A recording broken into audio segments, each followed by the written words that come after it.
to be submitted.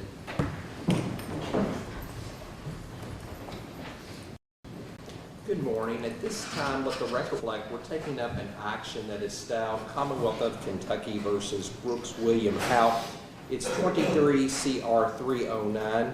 Present is Mr. Houck with counsel, Mr. Butler, Mr. Shoring, and Ms. Jackson.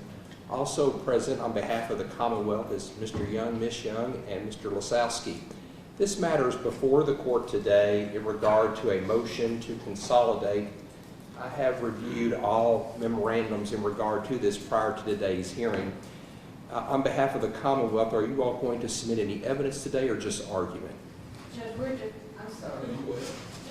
going to be submitting argument this morning. I think when I say we're not going to submit any evidence, that may depend on what the defense counsel submits in this case, but whether we need to show the court something in response to that, but we just intend to argue. Okay. Mr. Butler, what about the defense? Any evidence that, or testimony, anything you wish to present today, or is it argument also? Judge, we're not going to present any witnesses, but we do have a transcript of September grand jury for the court that we're going to submit. We also have a pleading that is different points that Mr. Lawson made in his statements and how they developed, and we're going to use some clips as well from different points. And of course, we would incorporate the disc, I guess the flash drive we gave you previously, Your Honor, which I believe is all Joey and Steve Lawson's statements. So that would be the evidence we intend to present, plus argument. Okay. I guess it's the Commonwealth's motion, so are you ready to go forward, Ms. Young?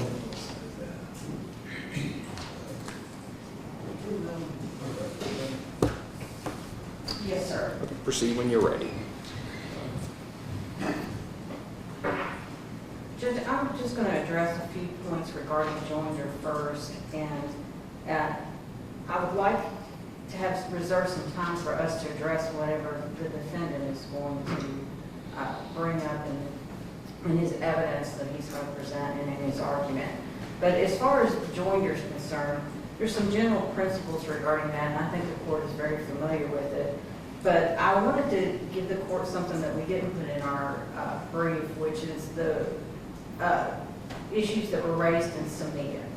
Samia, everybody knows, is a case about redaction and statements, but Samia offered the court something else, the U.S. Supreme Court, and what he said is, well, if you just sever these cases, then you don't have to worry about it, and you preserve our confrontation right, and we don't have to worry about whether the co-defendant's statement implicates me. And here's what the court had to say to that. The court said that was too great a price to pay when someone's statement implicates the other individual. And they went through all the reasons that joint trials are favored. They said joint trials encourage consistent verdicts, and they allow jurors to make more accurate assessments of relative culpability. They went on to say that joint trials preserve government resources and allow victims to avoid repeatedly reliving trauma. And they finally they noted that separate trials favor the last trial defendant, who always has the advantage of knowing the prosecution case before they are tried. So in that case, the court went to great pains in order to keep the cases together.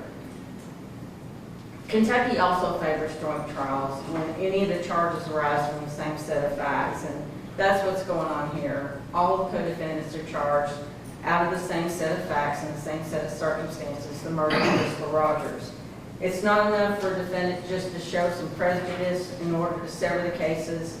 They have to show it's unduly prejudicial to be joined together. And it's not enough to show there's antagonistic defenses. In fact, that's a good reason for joinder. It's only when those antagonistic defenses mislead the jury that joinder is not appropriate. In this case, I don't think we have antagonistic defenses. At least that's what's been presented in the pleadings that we have so far. In fact, I think what we have are collaborative defenses between Steve Lawson and Brooks Houck, because the pleadings that we have in these two cases have the same misquotes, the same mistakes in them. There's obviously some form of collaboration going on in those pleadings as to a joint defense. And then in Mr. Lawson, Steve Lawson's joinder, pleading in which he adopted Mr. Houck's pleading on the Joinder issue. It was completely directly opposite to what he had represented to the court on his other motion. So I think we have some collaboration going on here. I'm not even sure we have antagonistic defenses at this point. I'm going to let them argue whatever they're going to argue regarding the severance issue. I'm not sure what it is at this point because initially it was the 410 issue and that they needed to be able to show the statements that Steve Lawson gave and the interviews with Steve Lawson and Joey Lawson in order to present the defense of investigative bias or this get Brooks mentality that they said they had to be able to present. Then in the second pleading that they filed, they said, we don't need to get into any of that. If the Commonwealth agrees not to present any of the statements made by Steve or Joseph Lawson, and that included, I assume they were arguing all the statements, whether they were part of the 410 or not. So I'm not sure what they're going to argue regarding that. So we'd ask some time to readdress that at the end. I think I can clear up one issue, and that's the one regarding the grand jury and Steve Lawson's grand jury. The defendant in this case has argued that Steve Lawson's grand jury, the second and third, I'm sorry, I'll take that back. The third and fourth grand jury that Steve Lawson had, because he had one in 2015, they've argued that those are a product of coercion and that his testimony in the grand jury is a product of coercion. Steve Lawson himself has not argued that. And I don't know of anything that gives them standing to suppress Steve Lawson's statements in front of the grand jury when he hasn't even argued that they're a product of coercion. But if they do in fact have some standing to argue that, there are cases that talk about this type of situation. One of it is called U.S. versus Galistino. It's 617 F. 2nd 677. And that case cites Brady v. United States, which is 397 U.S. and I have the page cite, which is 754, Judge. But both of those cases talk about if you're in a coercive situation as a defendant, what dissipates the coercion is advice of counsel. We use that all the time, whether it's entering a plea agreement or deciding to testify in front of the grand jury. Those are things that make that statement voluntary, including if you're giving a statement to police. That shows the voluntariness of the statement when it's given on advice of your own counsel. When Steve Lawson appeared back in front of the grand jury that third time after he had interviewed with the police, that was on the record that he was appearing that day on advice of his counsel.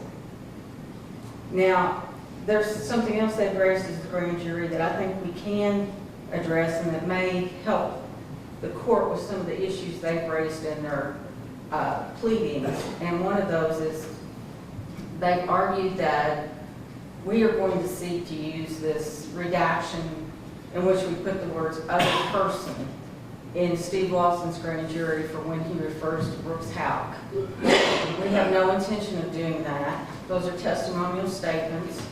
We understand our obligations under redaction, and in spite of the fact that Samia gives you some leeway on that, I think in Samia is distinguishable in the sense that Stillwell's statement in that case was necessary to show the conspiratorial relationship. We have other evidence to show that conspiratorial relationship, and I don't think that it would be necessary at all to bring up the statements that Steve Lawson made in the grand jury about Brooks Houck.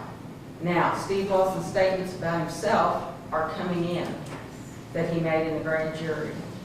So if that helps the court resolve some of those issues, and then if we could address what they're going to argue is the reason against the severance afterwards, we appreciate it. Thank you. Mr. Butler, you handled this for the defense. Thank you.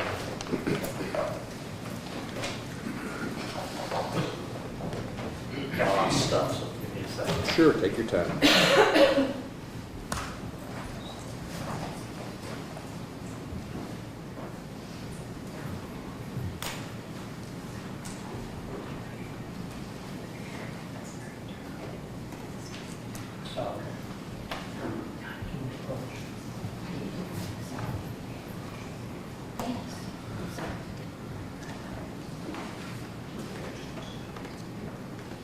May we approach, Judge? Certainly.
Can we get this screen, please? Thank you.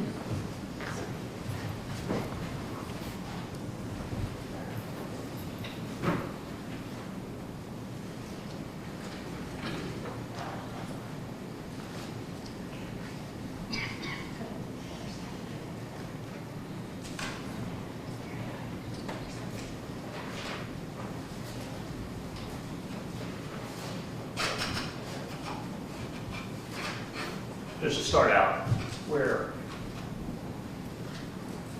we believe this is, I think the court has really three parts that you have to look at in making this decision.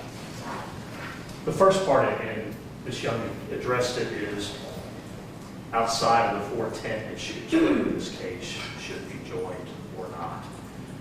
Because obviously the court has issued an order on July 3rd, and that decision appears to rest with Steve Lawson as to whether or not those 410 issues are divisible. Obviously, you can go through those. It may come to pass that that issue also lies with Joey Lawson. He has not filed some of the same pleadings. So where that stands, I don't know. Teresa's right. There is a preference for a joint trial. But I think we start with this. Prior to the rule being that we currently have, every defendant in Kentucky had an absolute right to demand a separate trial. And then the rules that we deal with now came into effect and gave a preference for a joint trial. When I say a preference, that's exactly what it is. It's a preference. It doesn't mean it's required. It means the court is required to look at each individual case separately and make a determination of whether a joint trial would be unfair. The typical case that you have, in my experience with co-defendants, was is you may have a 30-minute interview. I say, Mr. Shoring helped me do the robbery. Mr. Shoring says, I helped him do the robbery. And we see those redacted out. And while there's certainly prejudice to that, theoretically, that other person, Steve Shoring, could be anybody in this room. It could be anybody in the world. This is different, and I hope I can walk you through why it's different. Number one, Brooks has a constitutional right to present a defense. Our defense is Mr. Houck did not commit this crime. and that Steve Lawson is lying. And he has to be afforded a meaningful opportunity to present a complete defense. Switch to the next one. RCR 831 says that it appears the defendant is or will be prejudiced by joinder of defendants for trial, the court shall order separate trials.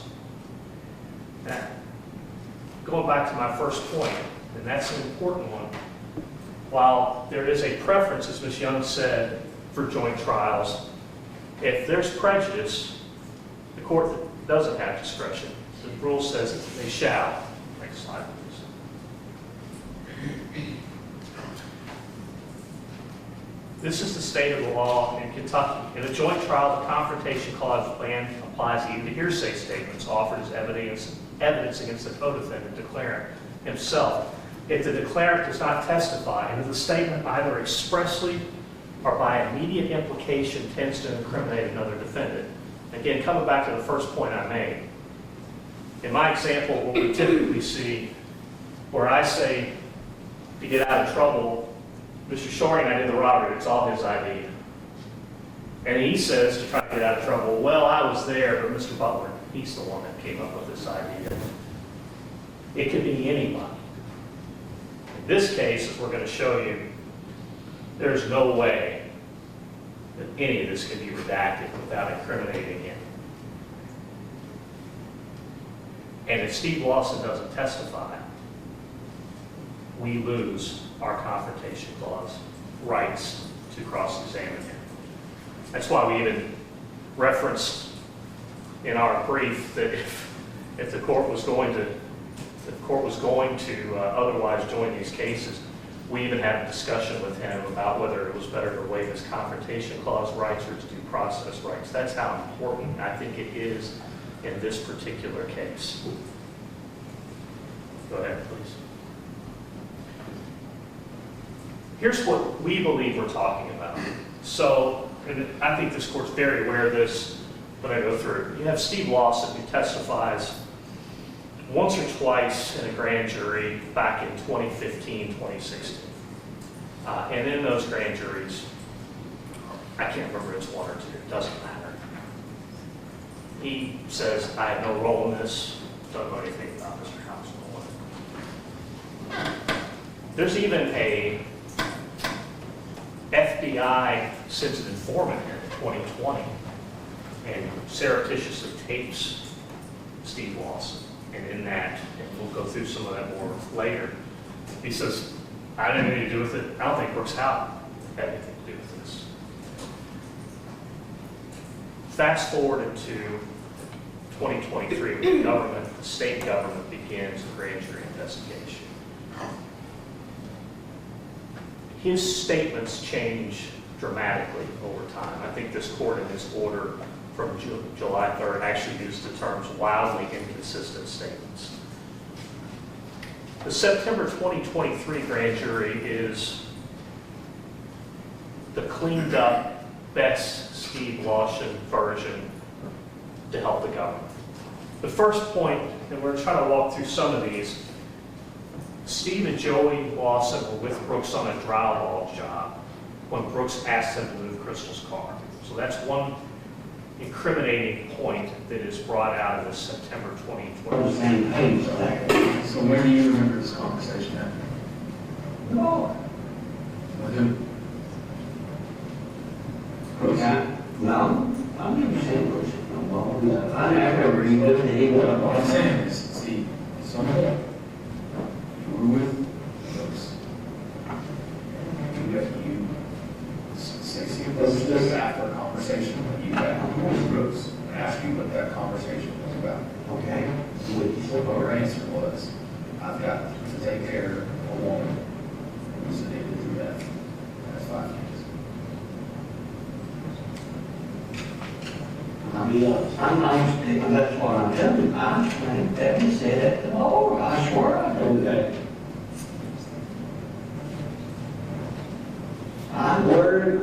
Where did the conversation between you and Brooks take place then? Where this was mentioned? The reason Here's what I'm saying, as you said this, okay? Here's what I'm saying, but where did this conversation, where did Brooks tell you this thing? The only place that his truck would have been that I would ever been would have been at that house right In here. that house? There's a house here, a lot here, and then this house up here. We have to quit talking in the only hypotheticals here. I'm not talking about that. He asked me where the truck was, the truck was So here. you were in the truck and close there? That's the only place I could live. That's the only place the truck was. So what was this conversation? Talk to us, tell us.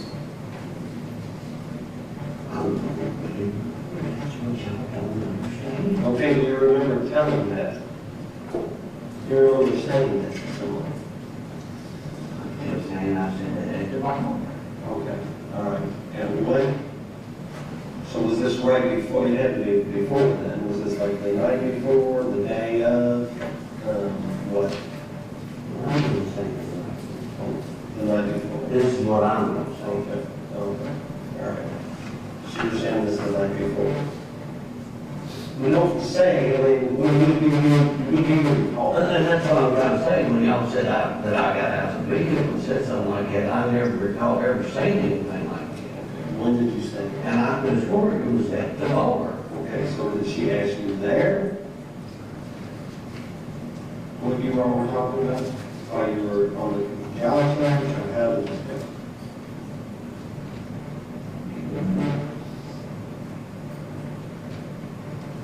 Trying to think back. It's been a long time ago.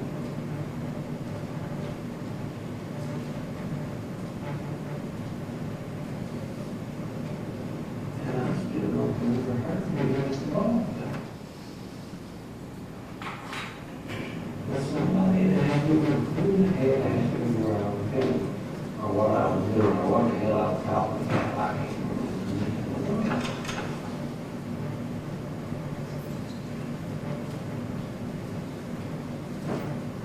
Well, it seems like, you know, this, I mean, it sounds stupid, y'all, but I think it was a man. Okay, I don't think it was a woman. okay. I swear to God. India, this is a very important and you have to come to.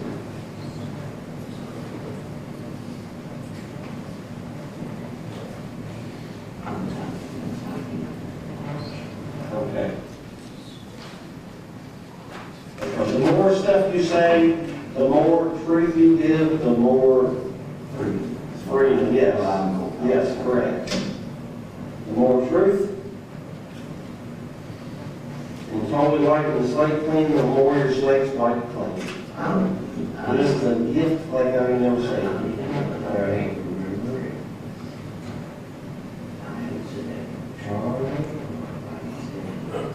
I said, Charlie was there. Yeah. Or somebody else walked up on me. Do you remember saying it? Yes, I'm just talking that, yes, but I don't remember. All right, and where you calling that crystal from? Is that where you got that from, Brooks? Then at me saying that, that's what you know, seem like y'all leading me through nothing here. That is what I did say. I said I got some girl, woman, or anybody, I don't know how crazy. Just had 5 children. I said, Because the person that said it, okay, says that in their statement, that they understood that that person was going to be dead and that you were doing the world a favor because they were doing it. Now, did Brooks ever mention the fact that she was a donor? not that I could ever recall, that he ever said that she was with them. What was your mom's? Sexual Yes. Yes. What prompted you to make this statement to someone else based upon your conversation with Brooks? What was that conversation? Well, it was a thing before I spat my mouth off and say something wrong. I remember there, a couple of them up here.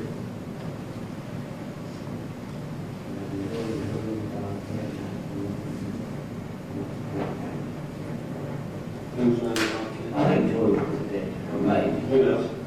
And it's when nobody runs Convenience, sir. Okay. And somebody else running out here. Okay. Okay.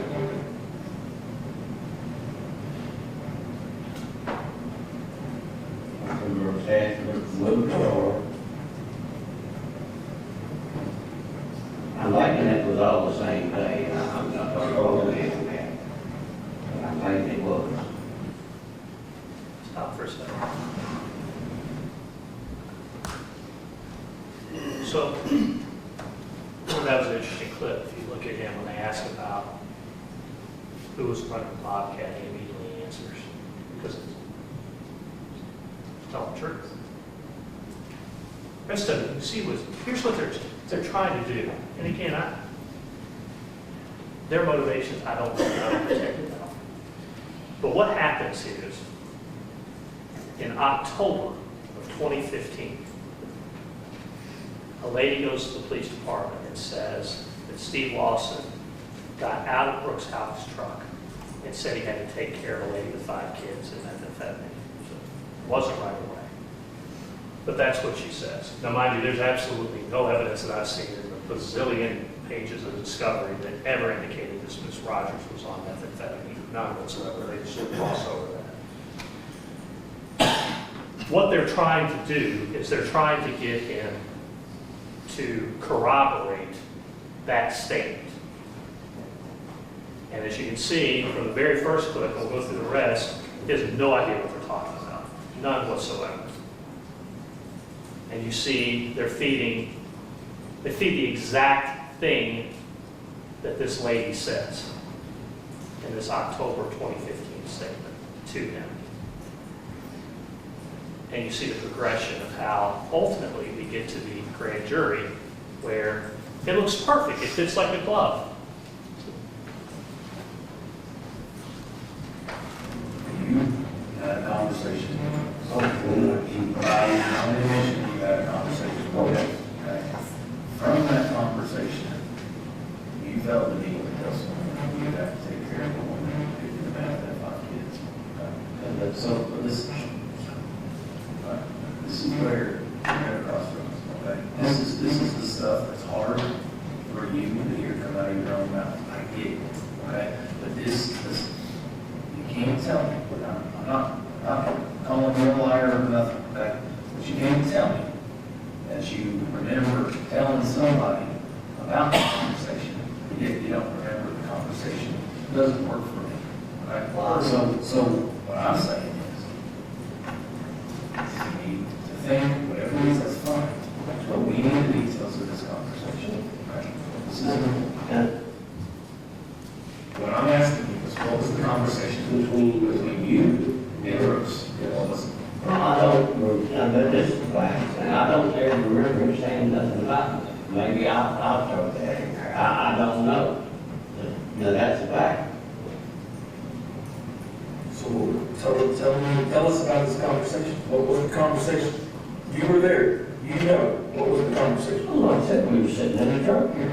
We got to that point. You give me just a second there. I don't think I'm going to fight, because I'm only telling you something that ain't so. Then you be pissed off. But I'm just like this. All the way, 1,000%. You tell me. That's what I'm saying. I laid this thing exactly what happened. He said whatever. However he said whatever. He said. Stop for a second. Don't quote me on it. Now, obviously, the problem with this is the court knows. The detectives in their minds have decided what they believe the truth is. The whole time this is going on, through all these interviews, they are continually telling him, this is your life. You're going to go to prison for the rest of your life. You're going to go to prison for 20 years. Don't screw your deal up. I promise the deal of a lifetime. Never seen anybody get a deal like this. And then they'll come back over and over and over again, and they'll say, this is it. This is really important. We got to have this. We got to have this. And ultimately, he'll get where they want to go.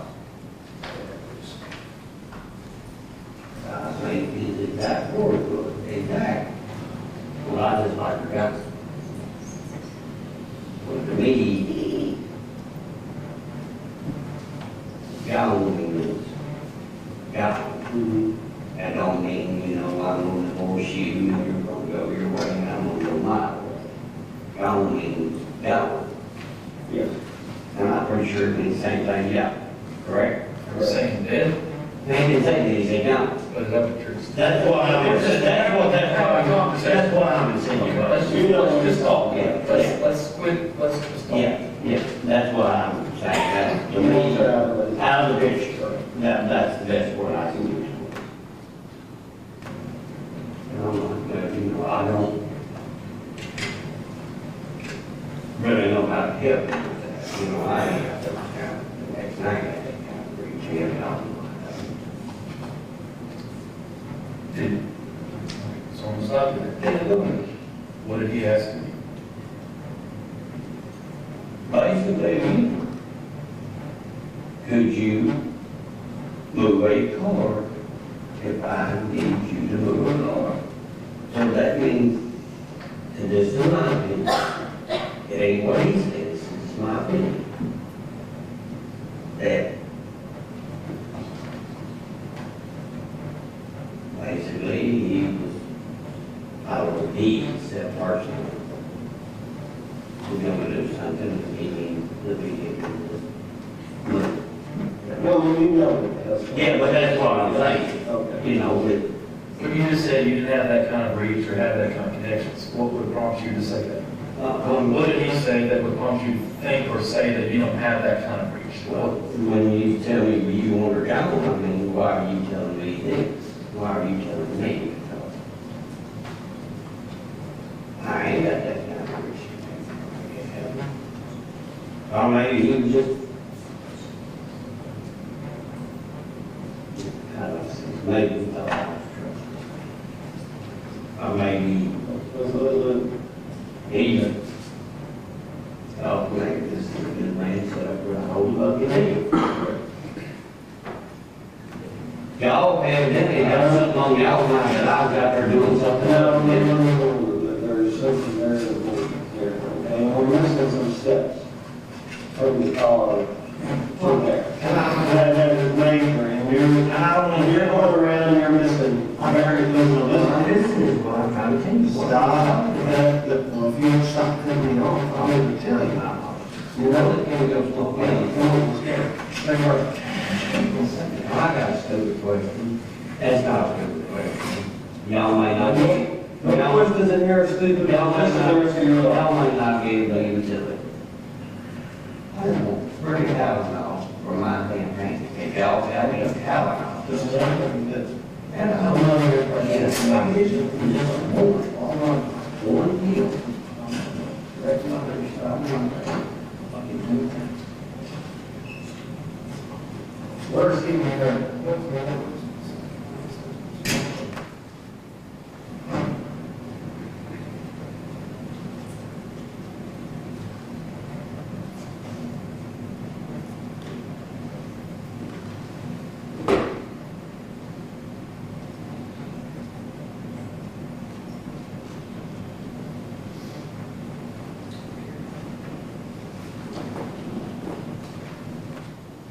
I think we got to clear it all up. We've been all over the place. Let's go. Like I told you outside, everything goes to Louisiana. So we've been working with Mr. Brooks. So we come home, I don't remember when and how, what time it was. Today, I said, what? He said, Brooks got some work he needs to do. I said, what does he got that he needs some bobcat work? I said, what have we got? I said, look, we'll have to go see him tomorrow. So we ride out there and we enjoyed it. I said, I go to work is what I was doing. Out there, he said, well, I need this lot, this lot, this lot, that lot, I need tracked out. Okay, good enough. Give him a price. He went from there. I don't remember if it was that day or the next day. You told me 2 or 3 days not to say that. So I spoke up first. Yes, we'll have to move from. He said, Daddy, we might have to go move from. Maybe we'll go move from. That's what we'll do. Just tell me what we're doing. where Joey went from that point. I don't know if he's up there or if he's down there, I don't give a shit where he's at. Brooks' truck's always parked up there at this house, but by this time, most times we'll take off wherever he's framing at. Have a conversation with him. You know, I don't like the bitch, we don't get along. He never called her a whore, but that's what I'm gonna use. I will work out. I ain't saying what he said, I will work out. Okay, you want to go. First, like I said, I did say straight up, man, I would help you with the automobile. And I did tell him that. He said, look, I'm going to use the word guide. And me in the direction. I might be getting something like that. Is that a good way to phrase it? I mean, you So as you to guide them in the direction to get, yeah, I made a promise that day. yeah, that's what I'm going to say.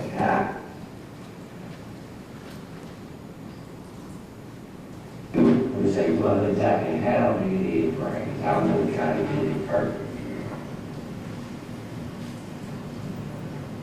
Like I said, I was in the truck, and I was walking over, he said, hey, man, I need to talk to you.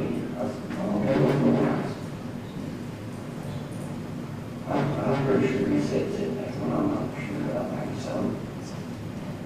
I'm like, yeah, what do you need? He said, you know, he's been critical. We did not get along, or any bad words, or whatever we call it there. I mean, it's all the same thing. They're not getting along. When, you know, my birthday and the thing, you know, I hate to chew your old lady and getting along. Because I don't get along with my old lady, so I wish somebody say that to me. Well, that's not what I mean. Well, what do you mean? Well, basically, I hate her. How's that? I'm like, okay, well, that's not a good thing. He said, I like to see her. I would like to see her. Okay, that's the way it was phrased. I would like to see her. I think that's exactly what it was phrased. You'd like to see her gone. He's, you know, like, gone. What do you say? And I'm pretty sure he knows. I think he doesn't have gone. To me, and that's the way I interpret it, just like you just said, that he wants her to say, hey, whatever you want to say there. And going back to the first, obviously, we put some of this in our section on 410. But if we go back to the beginning of the points we made, there is no way you excise that out without an incriminating Brooks out, because they're going to have a witness who came forward in October who says she saw Steve Lawson get out of that vehicle, and that's why that was so important to them to try to corroborate that. And you see the progression all the way through. So in a joint trial, set aside the 410 issues. That stuff directly implicates Brooks Houck, and he is narrowed to the only person in the world. So this decision shouldn't hinge on what Joey and Steve Lawson choose to do with their 410 privileges. We are a case where we are unduly prejudiced by being in the same trial with these people. And that's why I wanted to show all these clips from just these 2 points. You have a multitude of other points there, and you can go through and listen, as I said, to the countless times where it kind of the goalposts will change. And you heard on that June 8th interview, you know, you're almost there. You're going to go home. He does go home, and then we get to the next point. We got to get the next point right. We got to get to the next point right. We got to get the next point right to try to fit this all together. And I can't say it enough, none of this is admissible against Brooks. So all of this, if this is a joint trial, all of this stuff is dumped into this trial under some sort of theory that somehow a limiting instruction saying, don't consider 2 full days of trial, 3 full days of trial, 1 full day of trial, ever how long it takes, probably 2 full days of trial. Don't consider any of that as it relates to Brooks, but that's all we're talking about. And that, there's no way that's not unduly prejudicial. It's also, we would have to, under due process, under 410, be allowed to get into that in a joint trial.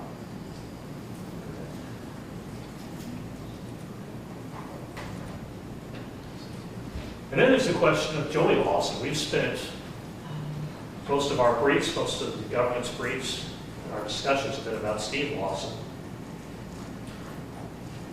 In their brief, Joey Lawson, the government says they concede that his statements made to the FBI and his statements made to KSP up to maybe August of 2023 are protected by 410.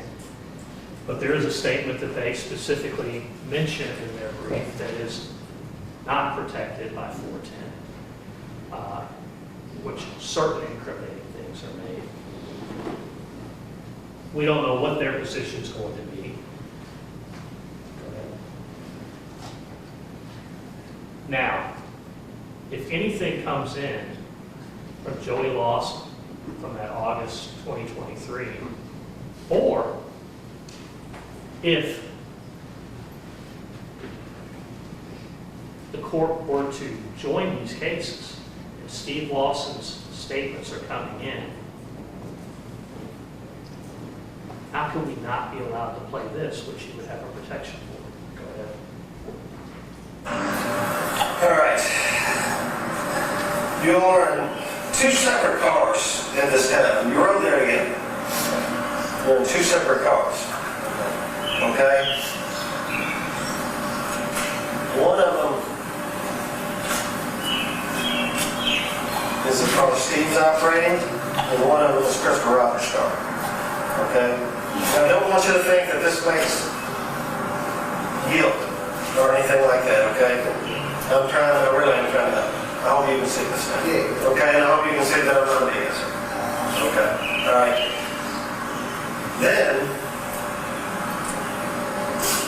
Steve, you call Steve a little bit. Steve goes and gets his phone back from Denver, okay? Him and Tammy are doing him and Tammy thing. Because they're arguing, she thinks he's cheating, there's shit going on with Chrysler 300. Same shit that always goes on in Steve's life at that time. Okay? So the same shit that's going on in Steve has to go get his phone. If it happens a little bit later, you call Steve. Okay? I don't know who did what or what would happen, okay, or who asked who to do what, or what stupid situations people get into, and I'm not concerned because I'm not after you, okay? And I'm not concerned because I'm not after Steve, okay? All right? So, let's get that straight right now, okay? So, at that time, you call Steve, whatever, Steve doesn't answer. You call Tammy. Steve then calls you back. Steve calls Brooks then. Tells him the job's done. Okay? Steve goes on the parkway at that point.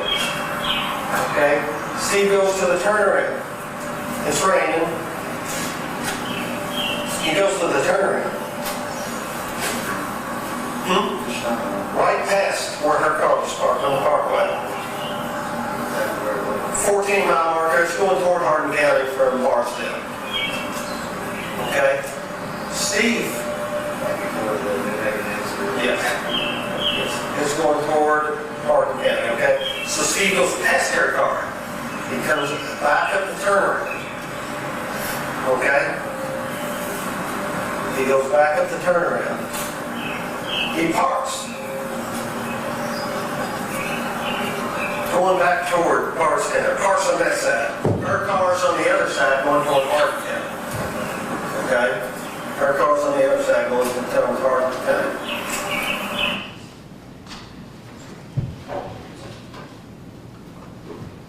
We didn't put it all on there. You have, of course, the entire interview. And he literally just tells him what to say. You can hear Joey Lawson say, asking questions to make sure he's getting it right. You'll hear in this interview, Joey Lawson saying things to the detective like, what do you need? Do you need me to say Steve did it?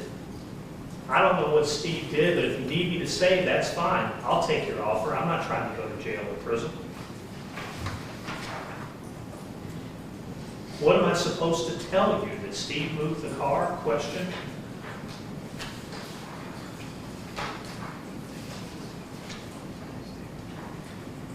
I just want to tell you all what you want to hear.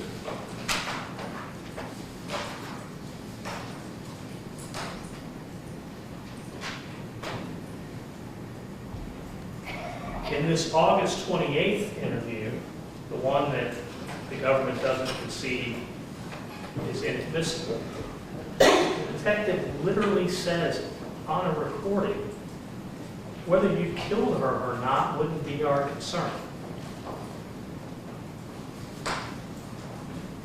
Again, as it relates to 410, we don't know what their position is going to be. But we're clearly allowed, if anything he says comes in, to get into that. But more importantly, and this is where it all dovetails, it's back to the point of we shouldn't even have to get to the 410 argument here. If Steve Lawson's, let's say Steve Lawson waives his 410 privilege pursuant to the court's order. Let's say Joey Lawson doesn't. How on earth could we not get that in? As it relates to Brooks Houck's due process rights to show how law enforcement coached these statements. You can't coach someone more than that. He literally starts with the government's theory and ends with the government's theory, and the only breaks in there is Joey Lawson asking a couple of questions to make sure he's going to get it right when he regurgitates it. It's incredible. I wouldn't believe it if it wasn't on the tape. But that's what happened. At one point on that tape, in that interview, you could hear the detective say, I haven't fed him that yet, in a side conversation relating to a different fact. Go back and listen to it. If there's ever a case that shouldn't be joined, it's this one.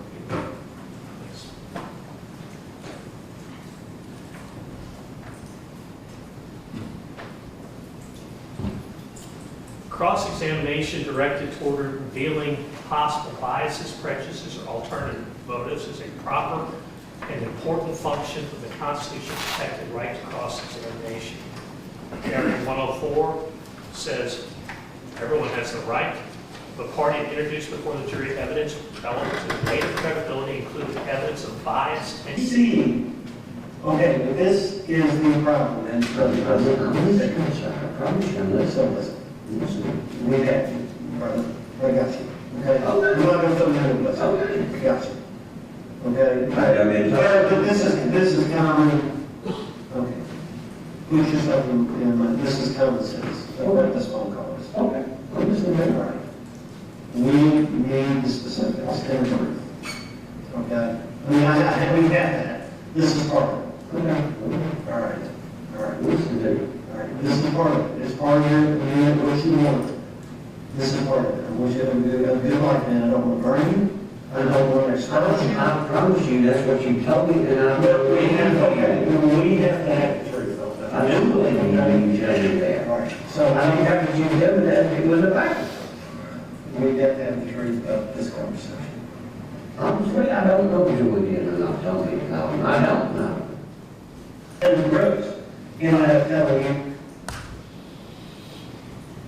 in the course of this interview, and I didn't timestamp it for each one, for each particular clip of this June 8th interview. Steve Lawson says, I'm trying to figure out what you want me to say. The detective on the right is saying, this is your life. You and your wife's freedoms is in your hands. When he's answering questions, Lawson is saying things like, is that not what you all want to hear? Is that what you want to hear? I hope it is. I hope I made you happy. Does that make you happy? And on and on and on. Go ahead, play the next clip. And we called in there that day, and it was clear at that stage. Then, he told me to call the next day in person. Did he not tell me this? So here we sit, you know? I mean, okay. I'm so far. So it was it. So what? You definitely told him this, man. You know what that conversation was? Like, look, Joey's, I don't know if it was Joey's friend enough. Right here! What it is, and Joey's asked you to tell him, or whatever you're in the middle of, but there has been a problem. But we have to know what that conversation really is. I'm telling you, the conversation, and you may be crazy, but I know this was some conversation that I The need. phone call is 13 seconds. Okay. Okay. That I needed to read on our department, whatever the You know, hell. this is already there. It's already in the done. What did that? That was not that second. Not that conversation. Not saying that conversation. I'm just saying, I'm saying, I know Yeah, on the you. phone at that time, that phone, yes, that phone, that conversation. The thing is this, again, we're in the fourth quarter right now. I am sorry, I understand. We're sorry, you're so There may be someone, yes, You're so close. Sorry, I understand. To you reaching the completion No. of your, A touchdown. of your meeting, to walk out of this, and this, you're close. But without this information, I'm telling you, what you have, what I'm telling you. Well, yeah, okay. Maybe I'll just give it that. Yes, sir. Thank you, sir. I appreciate your patience. I'm gonna call it. I'm trying to think of exactly everything that I have said. Play the next one. What time was that again? Can you give me that, get the thing, so please say thank you? I am here, Well, when we call you for a ride. okay. Right. Then I called her for after that. I did, Joey did. You did. I did. I know you're wrapped up in this, and we don't want to get it. But you're gonna have to come off this conversation. You still have your deal. Sure, I know that. I mean, I trust you. I truly trust you. It's in on this piece of information. Y'all got to let them think for them, sir, exactly what was said and what wasn't said. Y'all can do that. Thank you, sir. It's about the future, probably in my entire soon or some kind of stuff. Sure. Sorry. No, it ain't your fault. You didn't make the call, sir. In a hard place. We're not really in a hard place, sir. You think I'm in a hard place, but I'm not. Because I'm gonna tell you right now, and I know I'm gonna get in trouble again when I say what I'm about to say, but I did give you my word. Yes, sir. My son began to say the mess, evidently. Because now 2 and 2 means 4 to me for what happened at my house. And somebody come out there and said, I got money for fixing up that damn house out there when he got drawn out of her 401k. Now shit, something took 4 to me. I'm trying to. And I'm not sure what to say or not. But I'm gonna tell you what I can recall. Is that fair enough? Start there. Fair enough.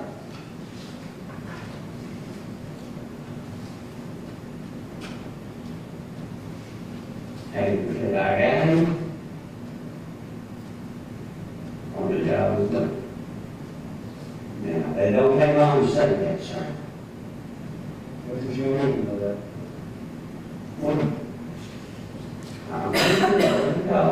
Now, don't quote me on it, but I'm thinking, I said it's been a long time. We need to be very disciplined about this.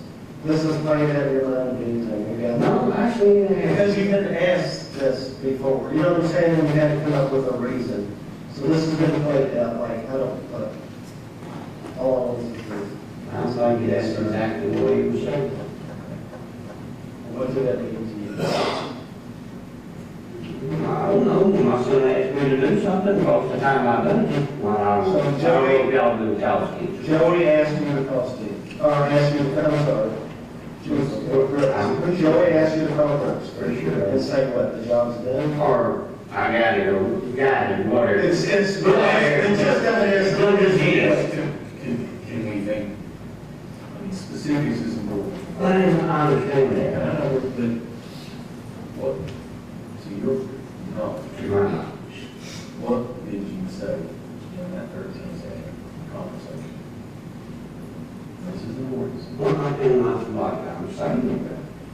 But not the gist of it, but what was I'm thinking that's what was So said. what did you say to Brooks? And he said he's got it. I'm pretty sure that's what I said. When I said he, I was talking about myself. He's got what? I said, that's what I was telling him. That's what I was saying. Best of my memory, that he's got this. Now, where I think we're struggling, okay, this is just a small piece, but we just need to clear it up. So, I'm listening. that conversation, right? Joey calls you, Yes, you don't answer, you call him, he doesn't answer, he calls you back, and you guys have a conversation, okay? okay. All right? Joey then, what you're saying is Joey asks you, That's my memory. Now, I was saying that's my memory stuff. you remember to, that's in your memory, that Joey asked you to call Brooks out, is that correct? When he said how, whatever. And you know Brooks, right? Well, I don't even know him like it, but I know him, yes. You know Brooks, right? So you pick up the phone, you have your phone, and you call Brooks. Sorry. And when Brooks answers the phone, Okay.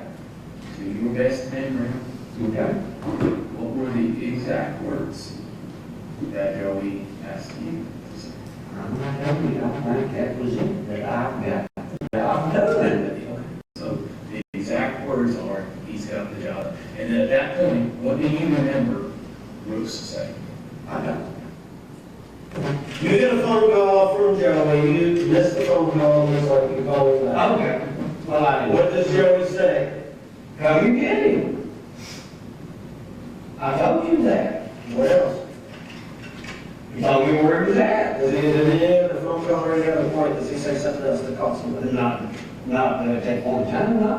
When does he say to call? Because around that time, there's a call from you, Brooks. That's after I get down there. Yeah. What do you mean, not? Had to be, sir. No. It had to be. No. Well, see, now I'm confused because, That's bullshit. no, sir, I'm trying to I got tell the you. fucking phone records, okay? That's fine, sir. And I got your phone moving, okay? That's fine, sir. But you weren't down there when you called Brooks, okay? Where was I then? Because I'm not trying to get somebody else. No, man, I'm not, I can't give you answers. No, I'm not asking you. All right, so you're not, listen to me, okay, listen to me. I can tell you time, okay? Okay, sir. All right, I can tell you that Joey called you, there was a missed call. Okay. Then you end up talking to Joey, you get off the phone with Joey, you immediately call Brooks. Okay. Okay? Then at that point, you begin to move, Okay. and you go down the bluegrass. Okay. Okay? Well, maybe that was the first phone call. I'm sorry, I'm not for sure. That's why I'm helping you, okay? Thank you. But you have, man, this is a significant event, okay? Yes, sir. You have played this through your mind thousands of times. Yeah. So at this point, you are, So now there's one interview. We've gone from, this was about an apartment, then we've gone to, it was a job done. Then we've gone to, the car's broken down. In between that, as you'll go back and look, you'll see constant, this is your life. This is your life. You gotta get your deal.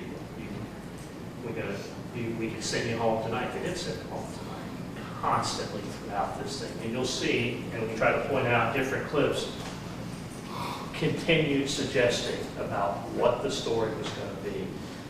Now, one of the important points I want you to recall from that last clip, because we get into some more, is where this 1207 call was made is going to be part of the government's argument.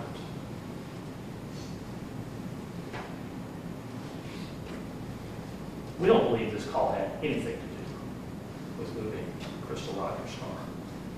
That said, when he makes that statement, at first, he thinks the call's made. By this time, he's gotten to the point where he's saying, I went to her car. And he's saying the call happened at the car.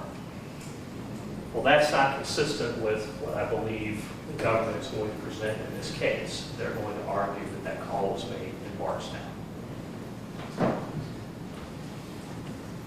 Watch from that clip where he's corrected that your phone call, we believe, was made in Bardstown, not out on the Bluegrass Parkway. Watch when we get to the next interviews. Go ahead. And called Brooks, right? Before you left the house, you called Brooks. Yeah, I guess. Why did you call Brooks? Yes. See me on. I'm trying to be honest with you. I'm trying to. Why did you call Brooks? Why did you call Brooks?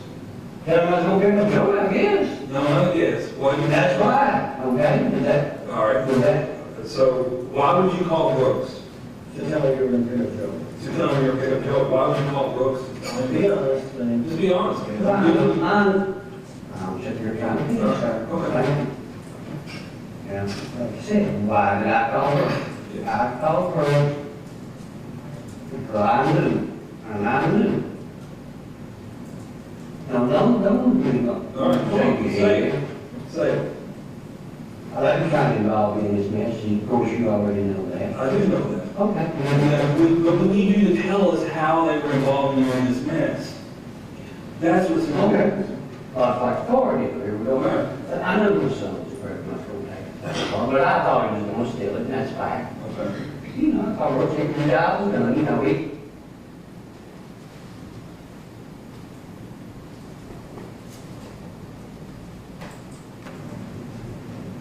I'm not sure if I called him straight after, I'm not sure. You know, if the job is done or what the hell else ever, I'm not for sure. And I'm just being honest with you, for that time I was a nervous motherfucking wreck out there.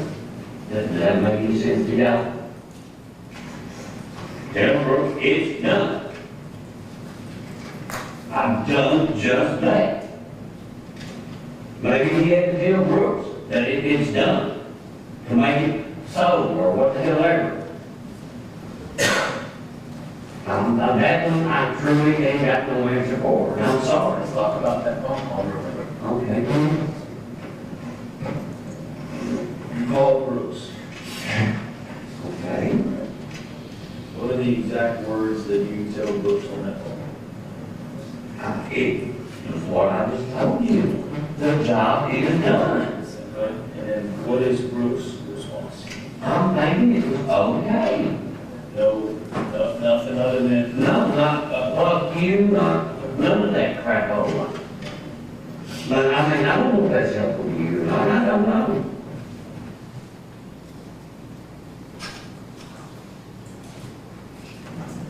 You know, he's going to face on you this morning. Well, it was what you do. I mean, that's fine, yeah, that's fine, but I don't Because think we you. need to really think here. And I want you to guide him and think down what you're trying to say. I want them to total honesty. And I'm That's why. Okay. All right. I mean, if I lived with a woman, I wouldn't be ashamed to tell you I lived with a woman. I mean, that would be still on my part to be.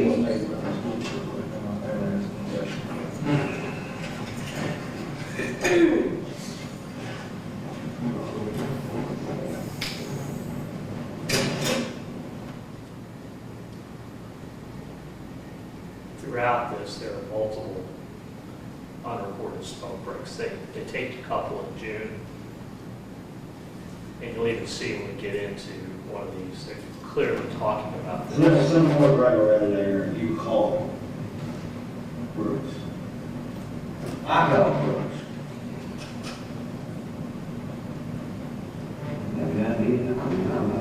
And like I told him, I got the car, I got, that's him. I mean, I'm not gonna say I did or didn't, because I don't remember calling him, but if I did call him, I'm telling you, that's exactly what I told him. Now, I know one time I called him, and I told him that I called him. What did you tell him? That's when I called him at the police station. So talk about that conversation that he had. I told him, I said, in the bar, he's like, well, wait a minute, or whatever. He said it. I don't know exactly how he said it. That conversation was staged. I remember there we go. We all know that. I've done it, or admitted to that, or whatever you want to call it. All right, so at some point you called Brooks on your way to say what? I don't remember, the job is done, the vehicle broke down, I don't know. But that's gonna be my guess on either one of them. Okay, so you were just talking Yeah, about what,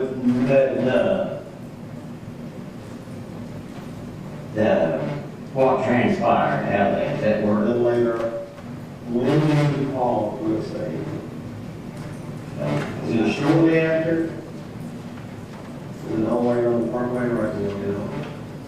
Within that time frame? Well, I mean, I don't know, I mean, going up the parkway, but then as soon as I get off the parkway, I mean, I can't say exactly when I picked up the phone and talked to somebody, I'm sorry.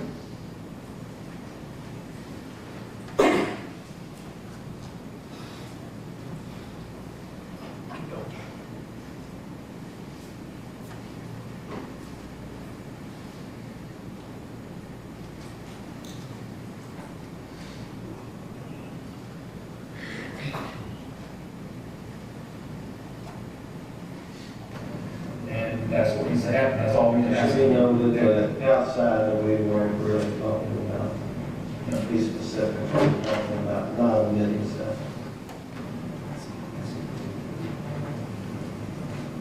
I'm not sure exactly when the phone call took place. I'm not gonna say, only BG, ought to be, I'm not gonna say. That'd be lying in direction. Or, whatever you want to pray. You called it, That's work. but you're not gonna call it? I like Joy actually, truly Joy, but I mean, anyway, he got it all, regardless, whether it was me or Joy, whoever said do it, he got to take it all.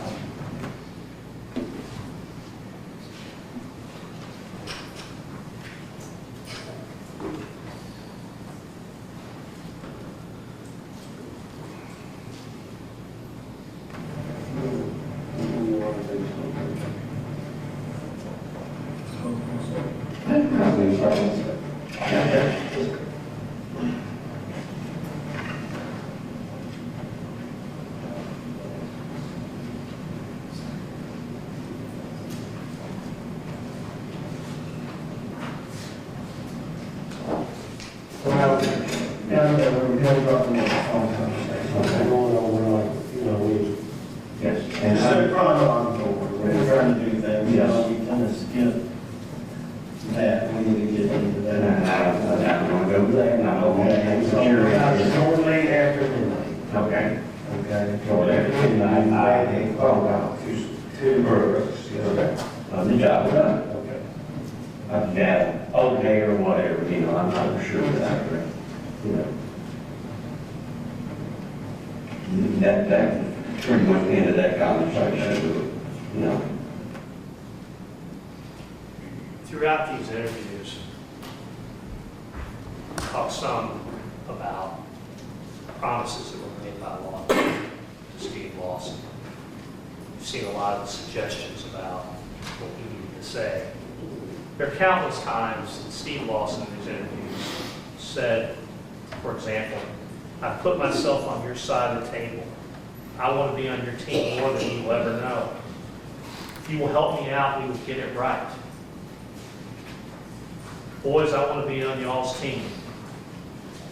And on and on and on it goes. At one point, one of the detectives in September even says, we're giving you more than we should.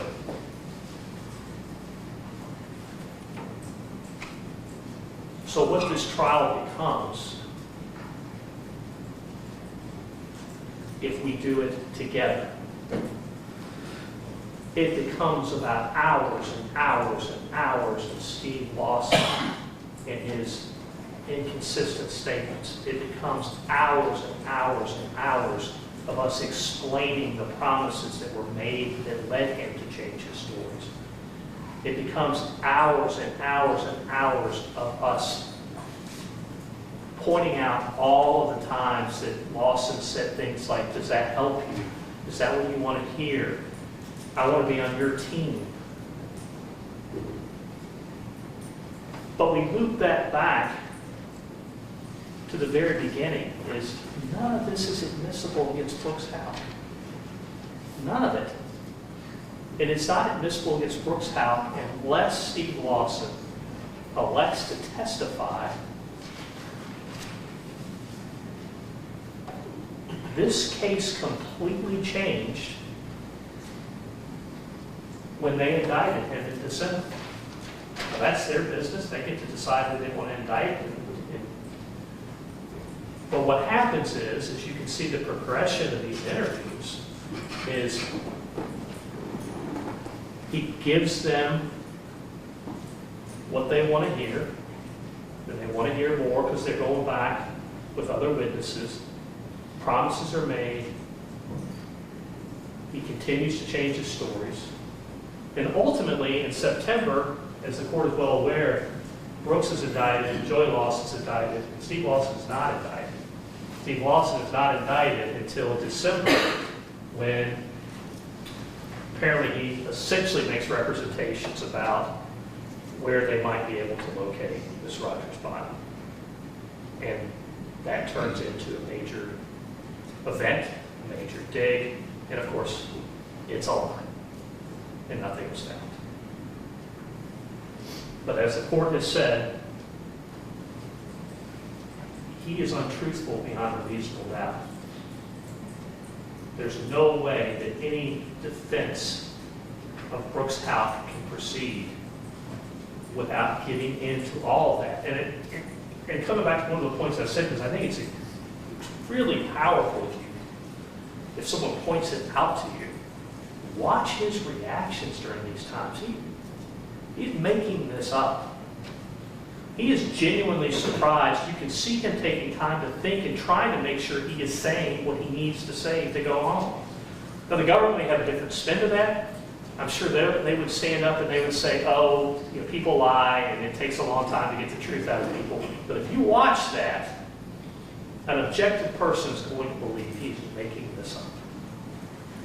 And to defend him, you're going to have to show that.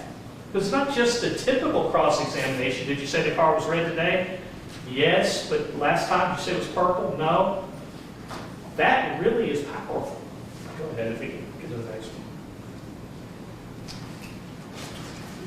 Second point we wanted to illustrate in the in-court presentation portion of this, and again, the other points are in the exhibit we gave you, was did Brooks Houck, in September of 2023, Brooks Houck, according to Steve Lawson, says, I want Miss Rogers gone.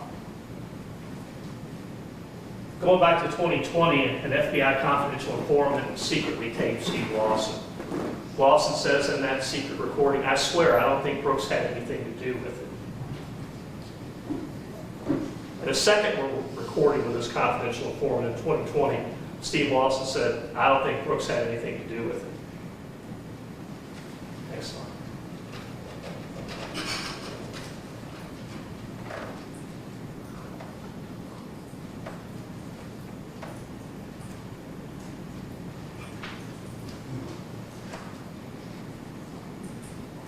Give us all serious what we talk. Just go out there and whatever you have to do, you can tell me out there. Is that fair enough? Yeah. Fair enough, sir.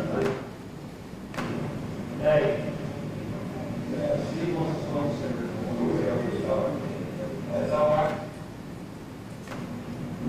point we got out of this truck.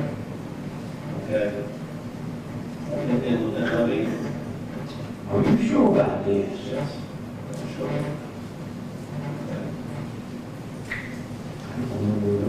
I know you're trying to help, but I don't remember you passing them. And that's why. Stacy asked you what you were talking to Bruce about. I don't remember chasing me. Okay? She asked you what you were talking to Bruce about. Okay? She says, you say, I have to take care of a woman with 5 kids who's hooked on them. Okay? And Brooks might have let you to believe and minimize. You know what I'm saying? What's going on? You know what I'm saying? Because if you think, like, okay, I'm helping because the kids are better off. I understand what you're. You know what I'm saying? You're going for now. Yeah, if somebody don't know that kids are better off being without such. Yeah, and so you're helping with just the part, okay? Yeah. But I want to make sure that we're all in here and we're telling the Well, I'm trying to think, This is important, very important. Because it wasn't Rita that we were talking about. Rita has 2 kids. This is a woman with 5 kids, and this was reported immediately. And like I said, unfortunately, I can't believe it. I don't like the ratio, you know, didn't. But this,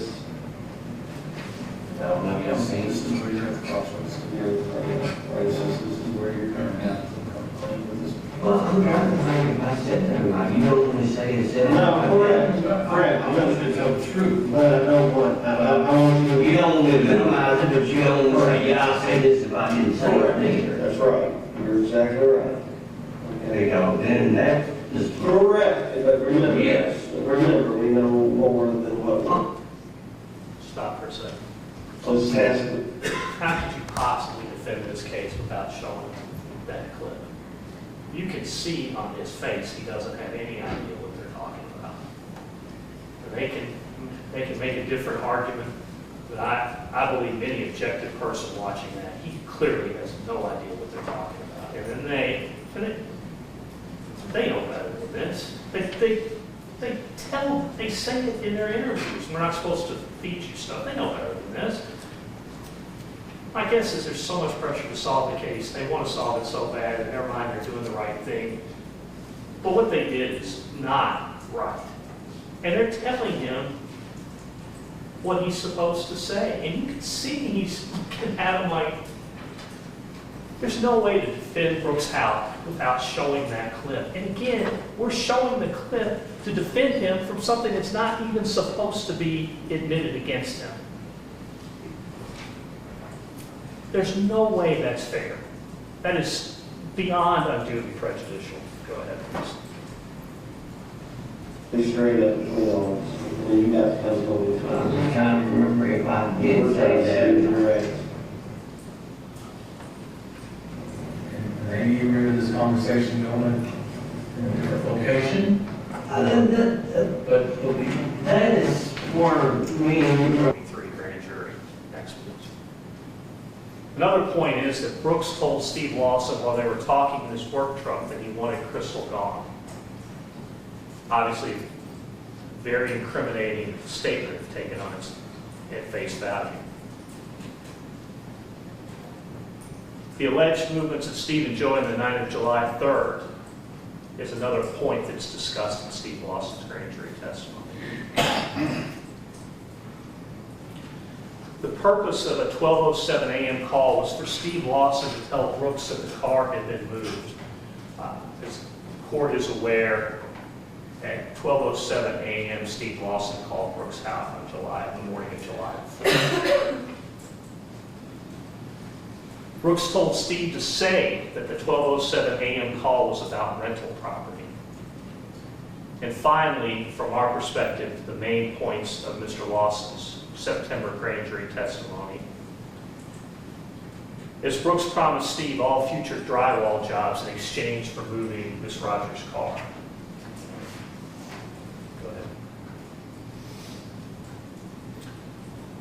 A confession by one co-defendant in a joint trial poses a substantial risk for the other co-defendants, notwithstanding a limiting instruction. Such limiting instructions call for a mental gymnastics which is beyond not only the jury's powers but anybody else's.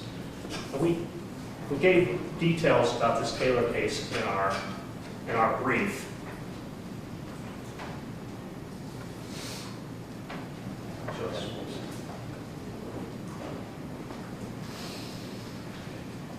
As the court is aware, anytime the court has a joint trial and a co-defendant's confession or statement is being admitted, the court seeks, if possible, to redact the statement, and the court issues a limiting instruction to the jury, telling the jury, for example, in my hypothetical, you can't use Mr. Butler's statement against Mr. Shoring, and you can't use Mr. Shoring's statement against Mr. Butler.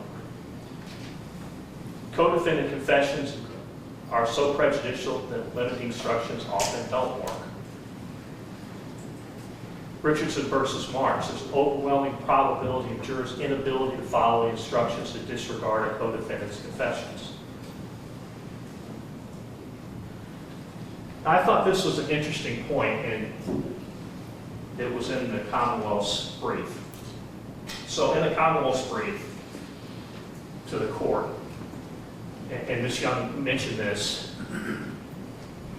I believe her assumption was that we were arguing that even in a separate trial, that we would want to get into Steve or Joey Lawson's statements to police to show that the police were myopically focused on Brookstown.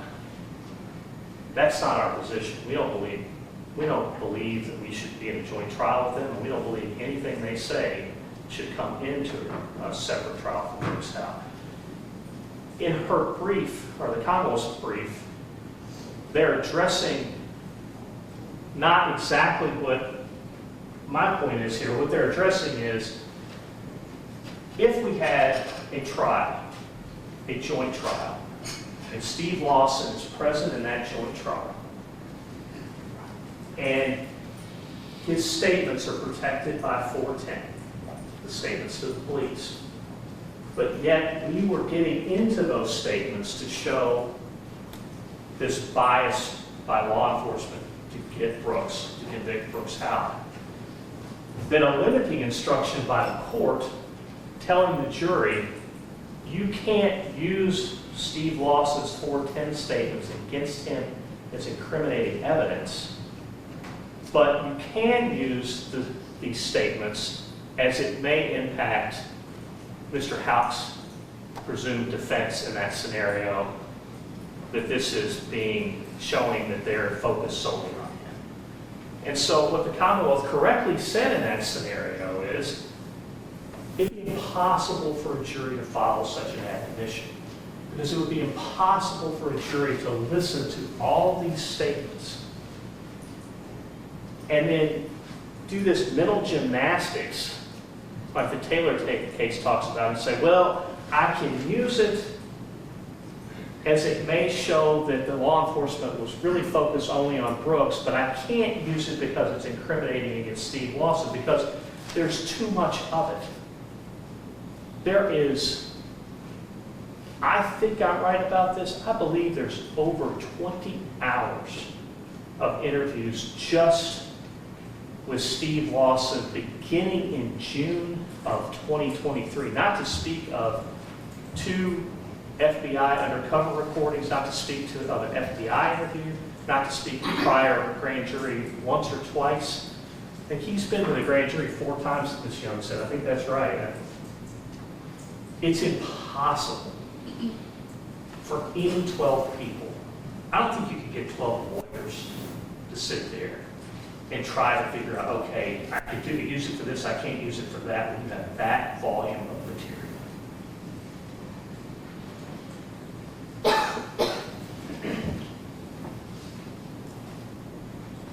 And Ms. Young is very smart, and she tried to address this point in her, because this is a huge problem for them. There's really no way to excise Brooks's name from Steve Lawson's statements without implicating Brooks. Ms. Young said, we won't use the other person. So you change it. Steve was in a work truck and someone told him they wanted Crystal Rogers gone. I don't know how you could do that. So we go back to that, the very first point I made. In this case, there's no way that doesn't incriminate Brooks Houck. It's entirely different than my hypothetical where I said Steve and I did the robbery, but it was his idea and vice versa, where the entire world could be in play here. This whole case focuses on the allegation that he has murdered his significant other. Their entire connection, when I say they, Joey and Steve Lawson, the entire alleged connection between them and Brooks Houck is that they did some work for Brooks Houck. There is no way anyone can excise that statement and do anything but implicate Brooks Houck. And as his counsel in this case, there's no way we can not address that and assume that however cleverly this court tries to redact that statement, that somehow a court's limiting instruction is going to possibly protect him from a statement that connects these dots. And that's why this is, that's why this 20 hours of interviews occurs. Steve Lawson was the connection for the government's case. He was the one that was piecing this together for them. That's why they took, and I'm not criticizing, they're trying to make a case. That's why they took so much time with him and went to extraordinary promises to try to get a statement that connects the dots. There's no way you can excise that out. Next one. The purpose of the 12:07 a.m. call was for Steve to tell another person the car had been moved. Go ahead to the next one.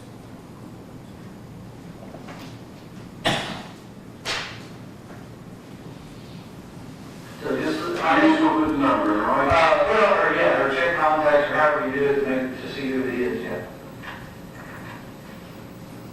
1390.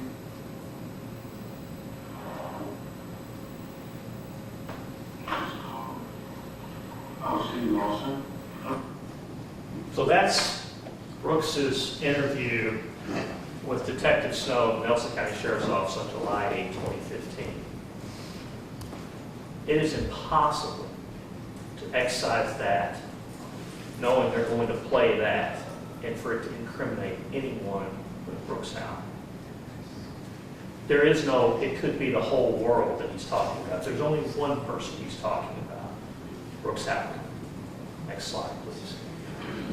And while I don't pretend to know exactly what the government's going to introduce in the case, I feel fairly certain that they will corroborate Mr. Houck's statement with phone records that show there was a 12:07 a.m. July 4th call between Steve Lawson and Brooks Houck.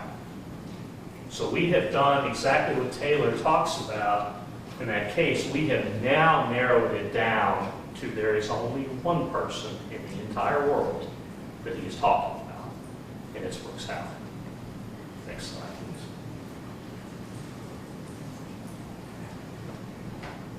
please. Again, the reason this was important, Steve and Joey were with another person on a drywall job when another person asked them to move Crystal's car.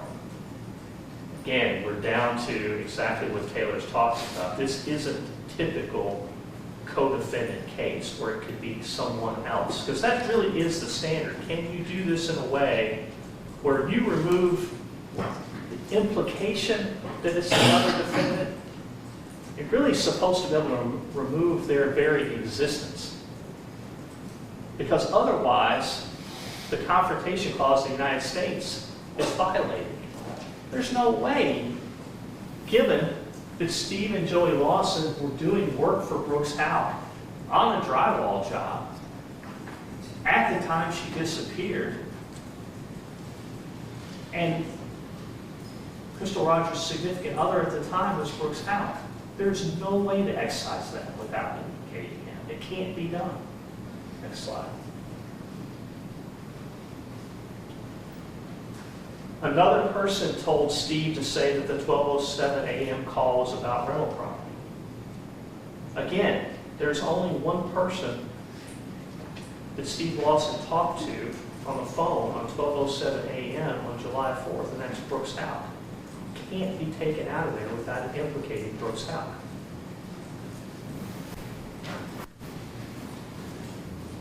Another person promised Steve all the future drywalls jobs in exchange for moving Miss Rogers' car.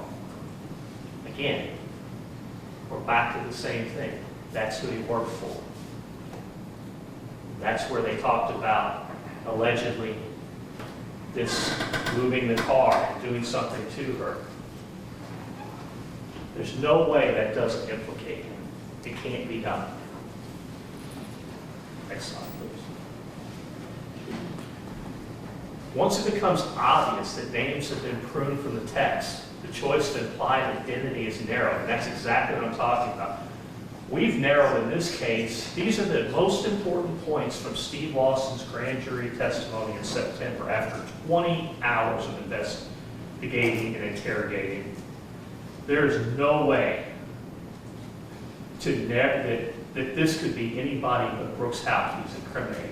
We've not narrowed the identity. We've narrowed it down to the only person in the world that he's trying to incriminate is this man. The jury could immediately infer on the evidence of the redacted confession alone that the defendant in this case had likely named the co-defendants.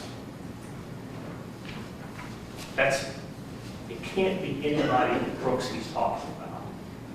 So, while Ms. Young is correct, there is a preference for a joint trial. In this case, there can't be a joint trial and him to get a fair trial. I really believe that there is a joint trial in this case, and there's a conviction. I believe everyone's going to be back here in 2 years doing it again, because there's no way to do this. And the state of the law is not, thou must have joint trials. That's not the law.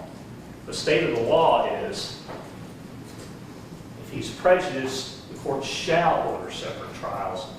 And this is a different scenario than the vast majority of cases where there is an ability to redact. It doesn't make that identity, the implied identity, extremely narrow, or in this case, only one. Next slide, please. Which is, again, why the Commonwealth said it in a different context about how could you possibly let us play Steve Lawson's 20 hours of interrogation for the purpose of showing a myopic focus on Brooks Houck while not incriminating Steve Lawson with the statements that he's made during this time. It's impossible, even if you gave a limiting instruction.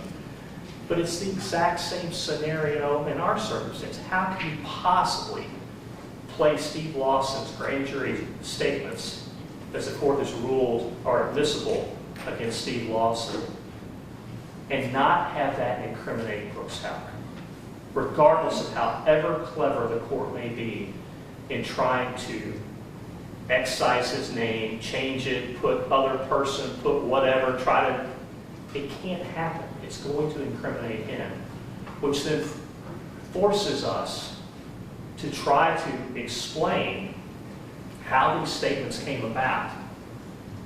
And here's where it gets particularly impossible from counsel's standpoint.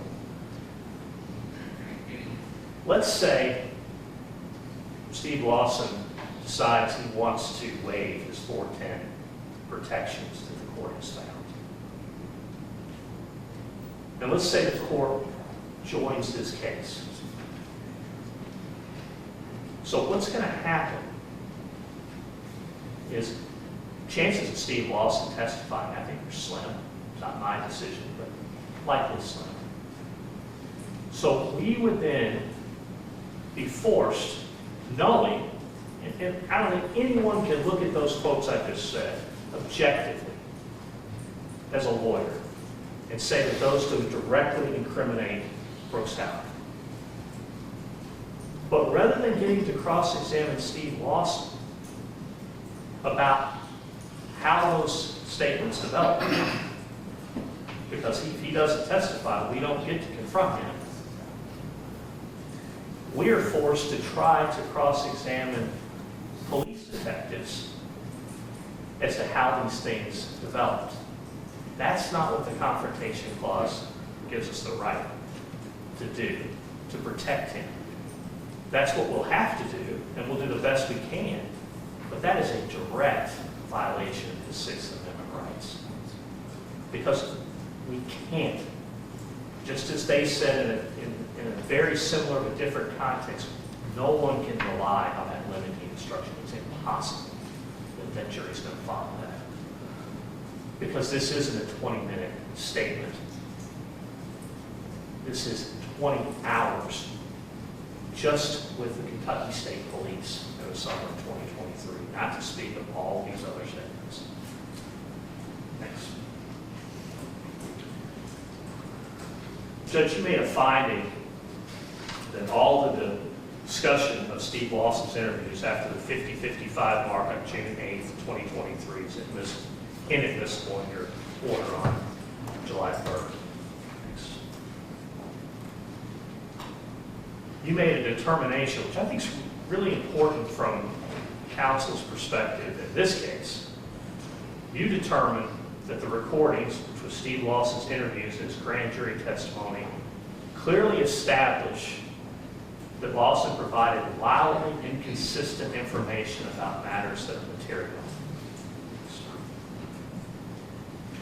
You found in that order, beyond a reasonable doubt, that he was untruthful. In fact, your order says, after considering all the above, the court finds beyond a reasonable doubt that Lawson breached his immunity agreement with his untruthfulness about matters that are clearly material to the Commonwealth's investigation and the prosecution.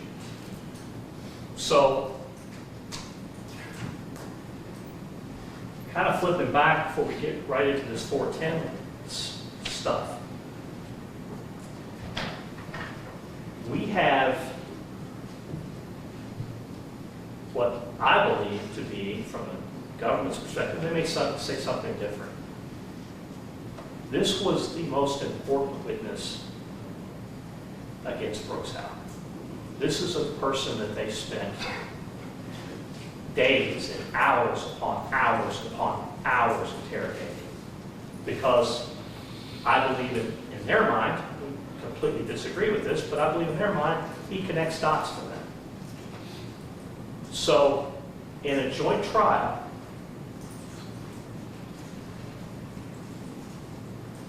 we would hear, pursuant to the court's ruling, 2 grand jury testimony, 2 grand jury statements by Mr. Lawson. We would hear jail calls that Mr. Lawson made to his mother and I believe maybe his wife or his ex-wife. All of which, as I hopefully meticulously laid out for you, are incredibly incriminating against Brooks, and it can only be against Brooks. And that person, so we would hear the sanitized version of this.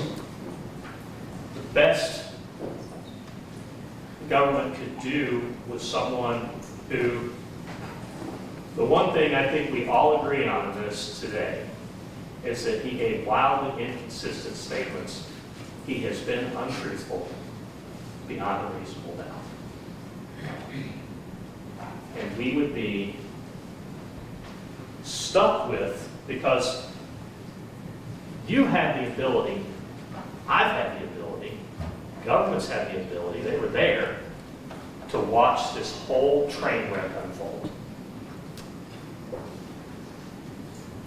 But in a joint trial, the jury would hear the sanitized version. He wouldn't get to cross-examine him. I have never in my nearly 30 years of practicing law had a court find beyond a reasonable doubt that a witness is untruthful. That's remarkable. I'm not allowed to ask you questions, but I venture to say that the court has never had to make that finding before. That's incredible. And yet, we would leave this jury with an incredibly false impression in a joint trial.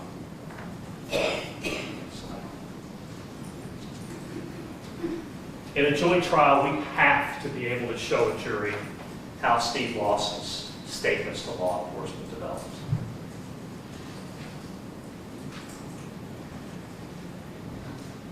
Prior to June 2023, Steve Lawson said the purpose of his 1207 July 4th call to Brooks Houck was he was trying to get an apartment. And he had been consistent with that for years.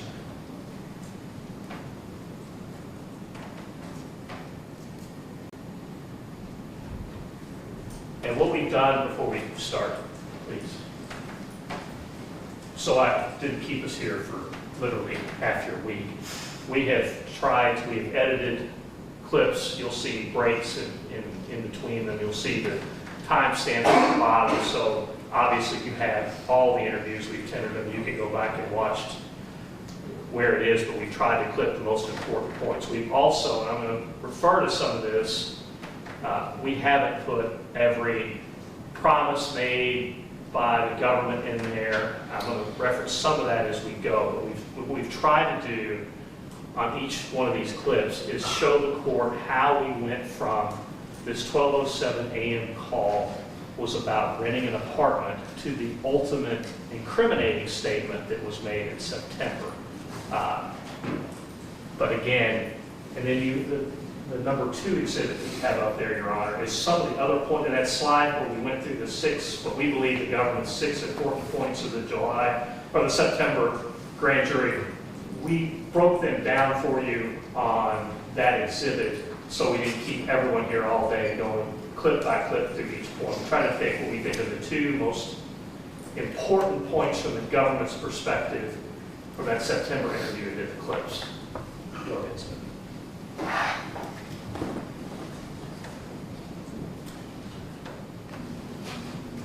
Immediately after that, you called Brooks Houck. Okay. Okay. That's.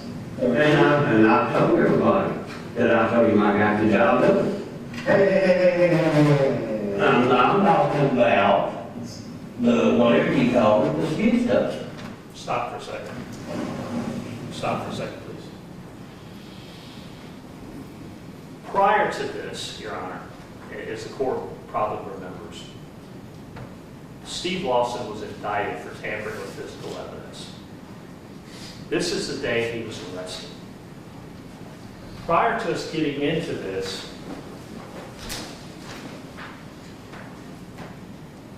he's told, we can give you immunity, as the court is well aware. He's told the goal is not to send him or his son to prison. He's told we're not after you. You benefit us. And for brevity, and you can go back and watch it as it develops, and you probably have to in the order for Steve Lawson. Before we even get here, he says, what the hell do you want me to say?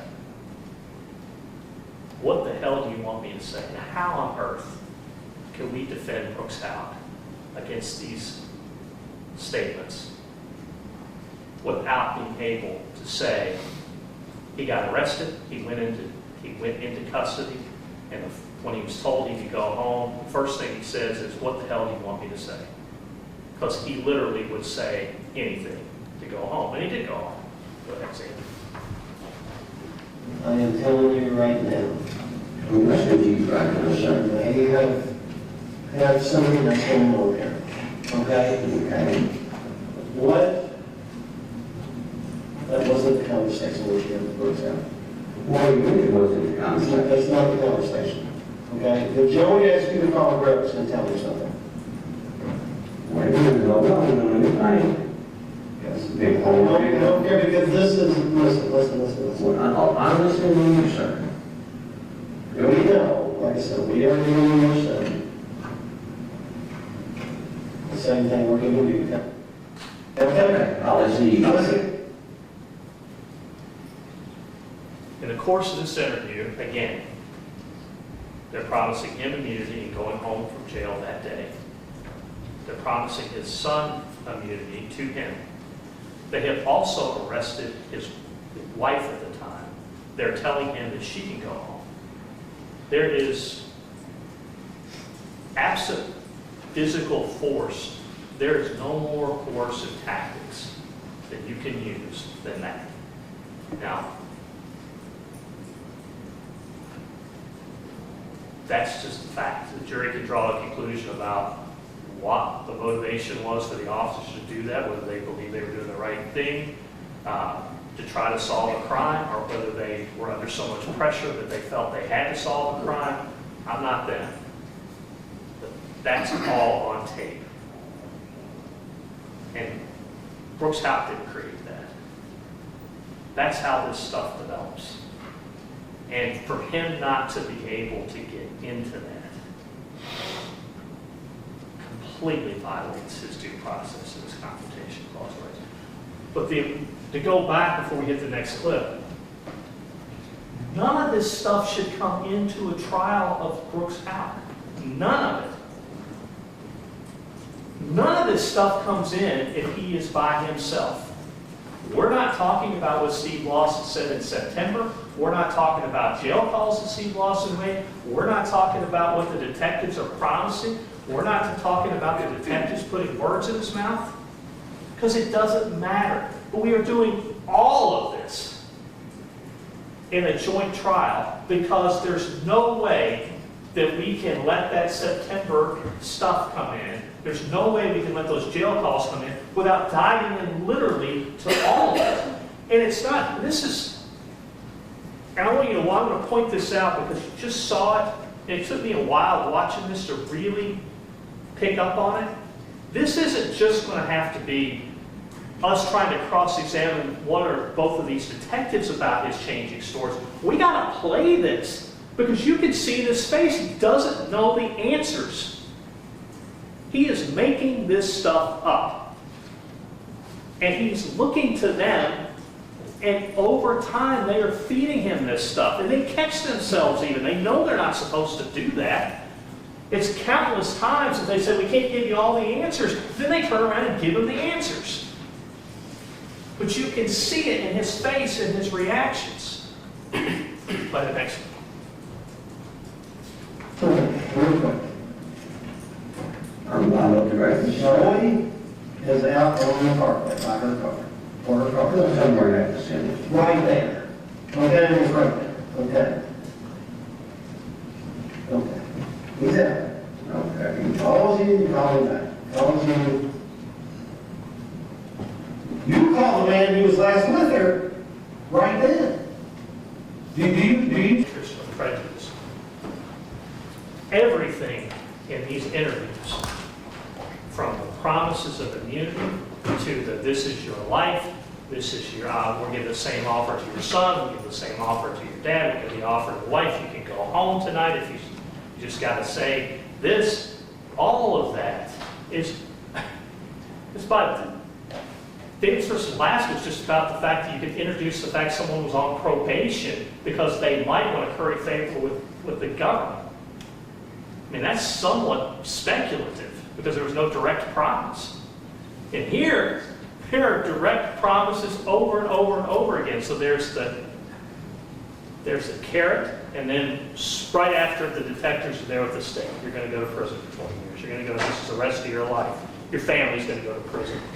All of this is admissible to show their interest and bias, except, again, to come back to the point, none of this is admissible against Brooks Houck. Because we're just going to operate under this fantasy that simply saying, don't consider any of this against Brooks, it's not admissible against him is somehow going to protect his confrontation clause rights. It is a fantasy. Next slide, please. Which brings us to the third point. KRE 403, a joint trial confuses the issues about whom the evidence is admissible against.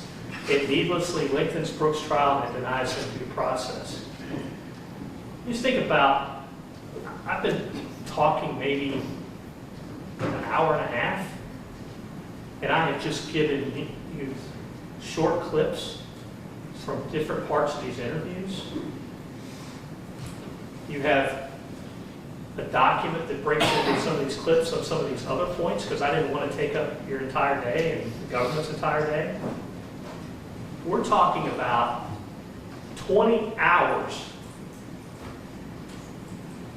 over days. And then if you had Joey, you're talking about, probably 30 hours of this stuff. Just to demonstrate their interest and bias to combat the fact that we all know it's a fantasy that people aren't going to use that against Brooks Houck. And we have to explain how these statements come about. That, if there's ever a confusion of the issues, that's it.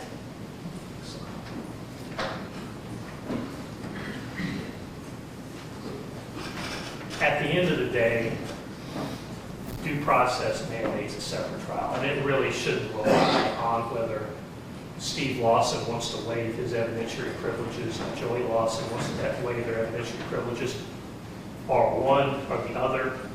When one says yes, one says no. What happens if one of them changes their defense strategy later, gets new lawyers? Who knows? We don't even need to get there,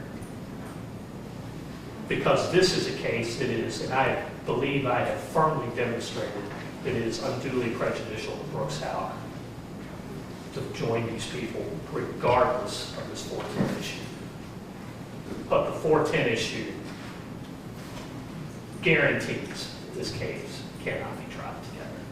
Thank you, sir. Jim?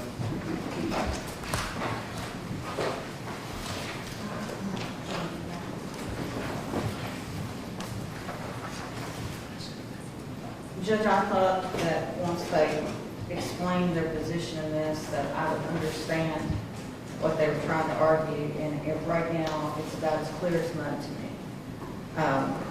I have already told the court, and I explained before we started, that we have no intention of using grand jury testimony from Steve Lawson against Brooks Houck. I can't use things that Steve said about Brooks against Brooks. That's testimonial evidence. And I know what Samia says, but I'm not going to try to redact that in order to get that in a joint trial. So that part makes no sense to me. What else makes no sense to me is the 410 part. That makes no sense at all. Joint trial, I can't use it at all. Doesn't come in at all. Can't use it any way, shape, or form. Guess what? In a separate trial, I can't use it either, because it's testimonial evidence. How would I utilize that?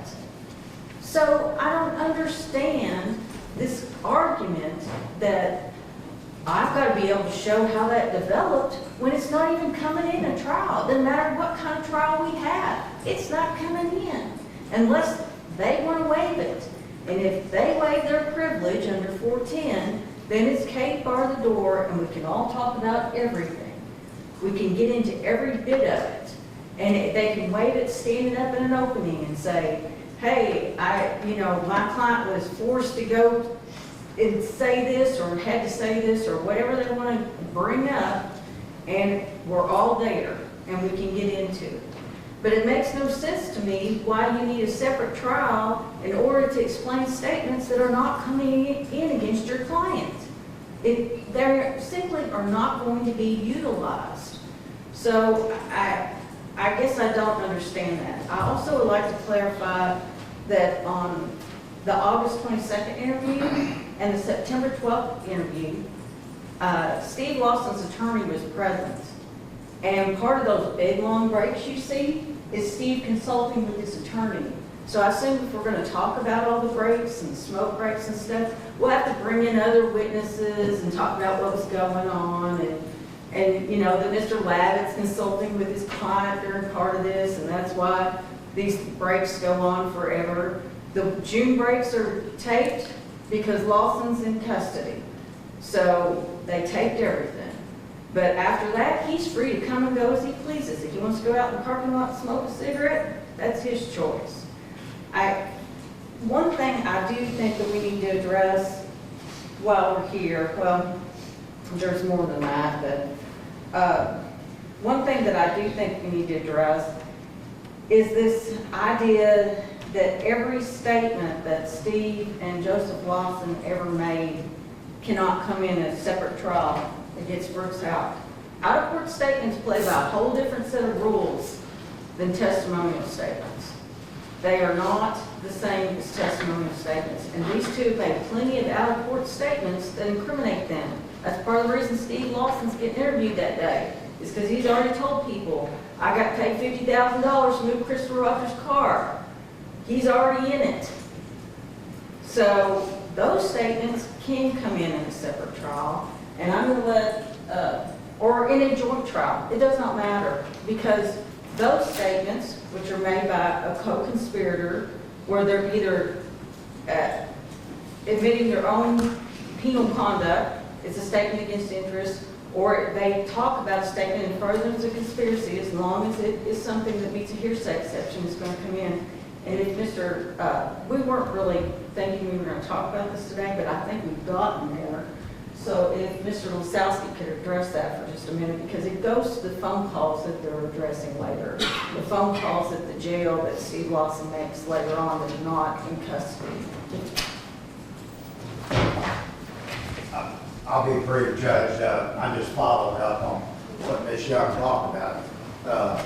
As the court knows, for its many years, you've been a judge and prosecutor yourself in trials, and as these young men who I've worked with have tried many cases as well.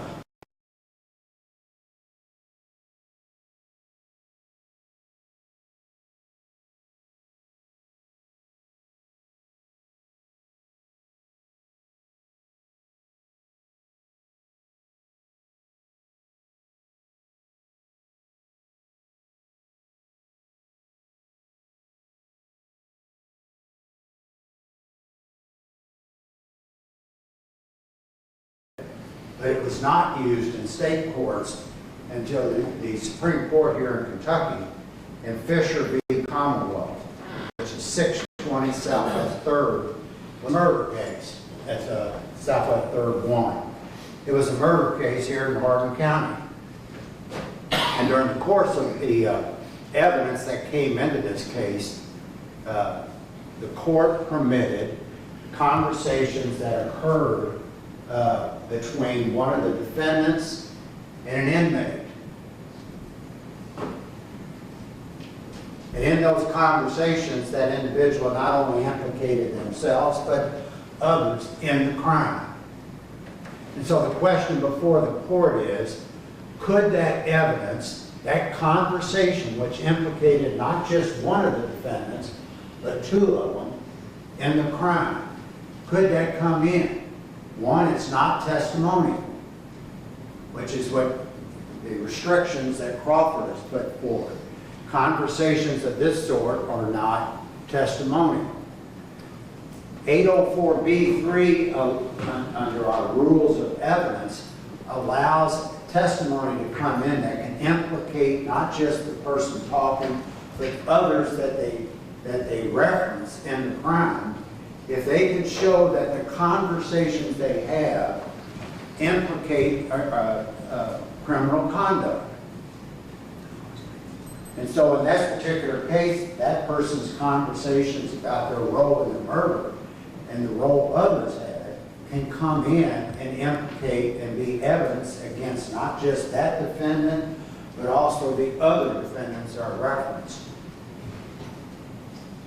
And so other rules that you may have, the state of mind exceptions. The rules of evidence will come into play in this trial, whether it's jointly, as we are requesting, our severance. There's going to be legal issues and constitutional questions this court will deal with that guide all of activities, actions, and evidence presented to this particular jury. This, whether we have a joint trial, as we're requesting, or if it's separate, there's going to be evidence directed right at Mr. Brooks from statements of co-defendants in this case. I think that's what the point that I wanted to make, that some of these statements that they're concerned about are going to come in, I believe, and we'll properly prepare that for the court with arguments and briefs, but I believe they will come in and will address his role and the roles of the other individuals that were involved in this crime. Thank you.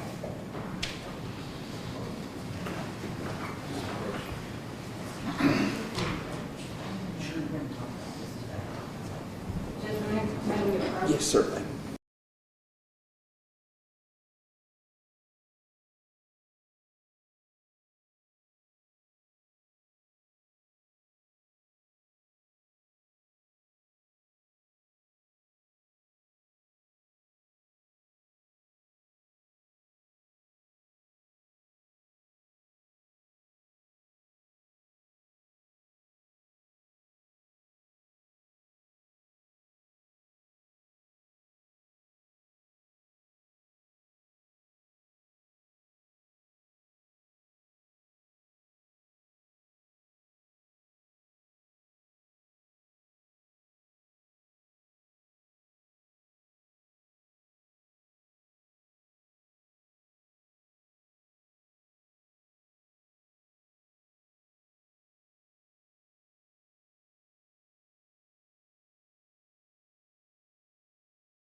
This is the case Teresa keeps talking about. Got it.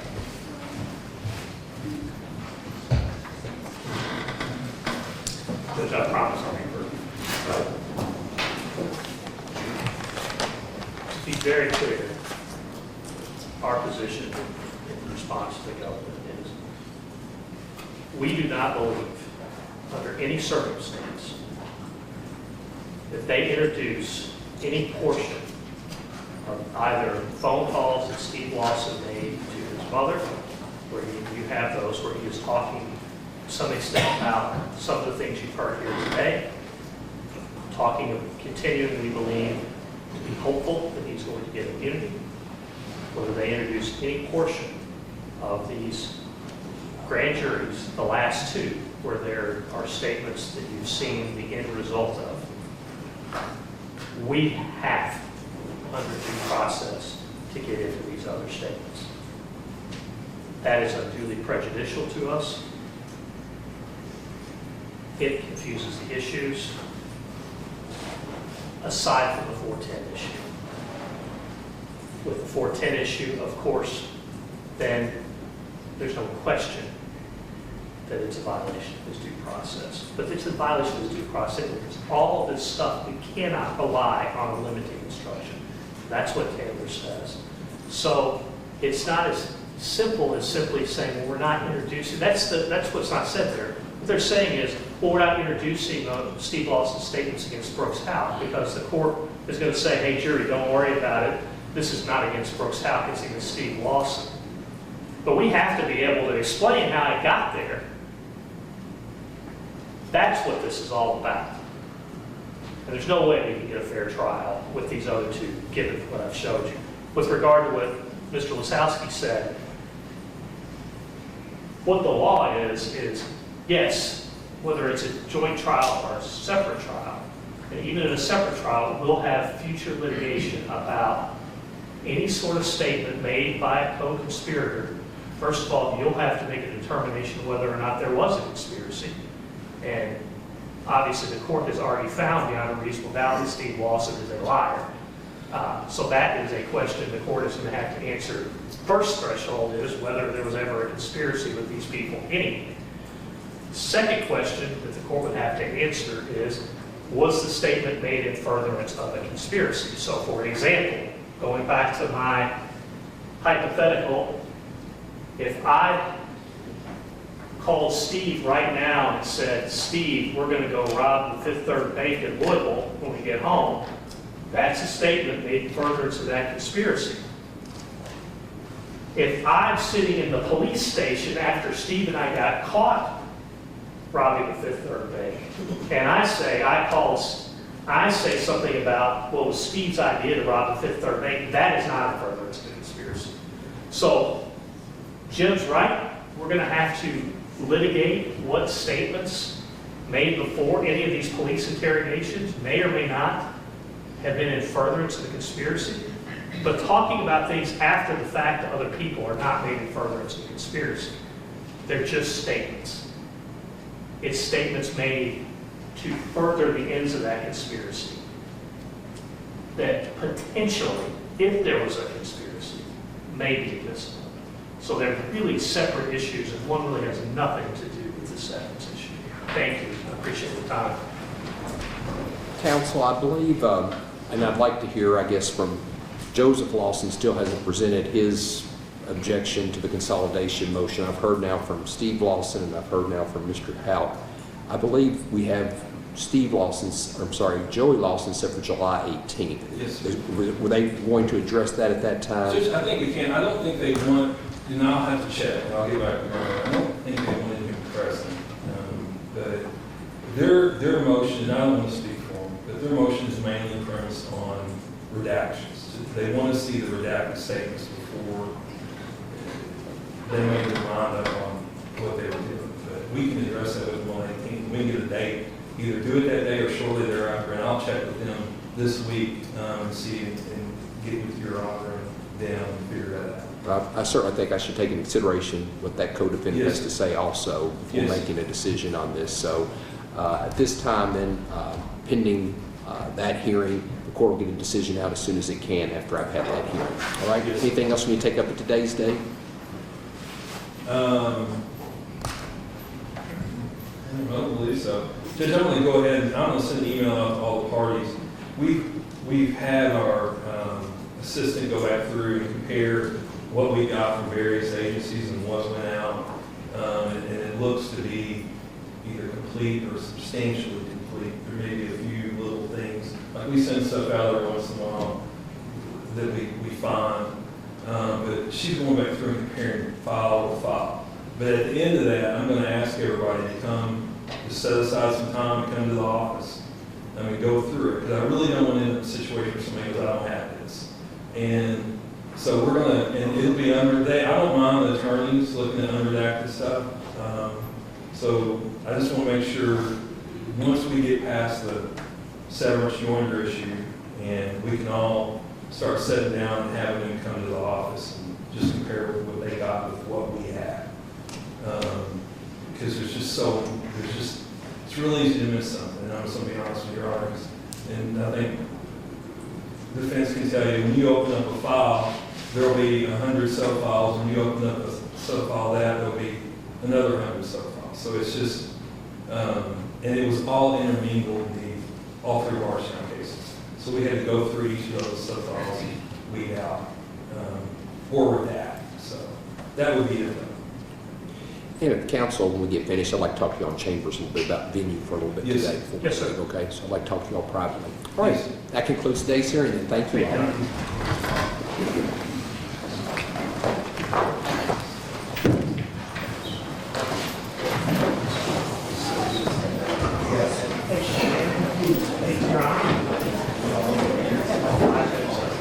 Sure.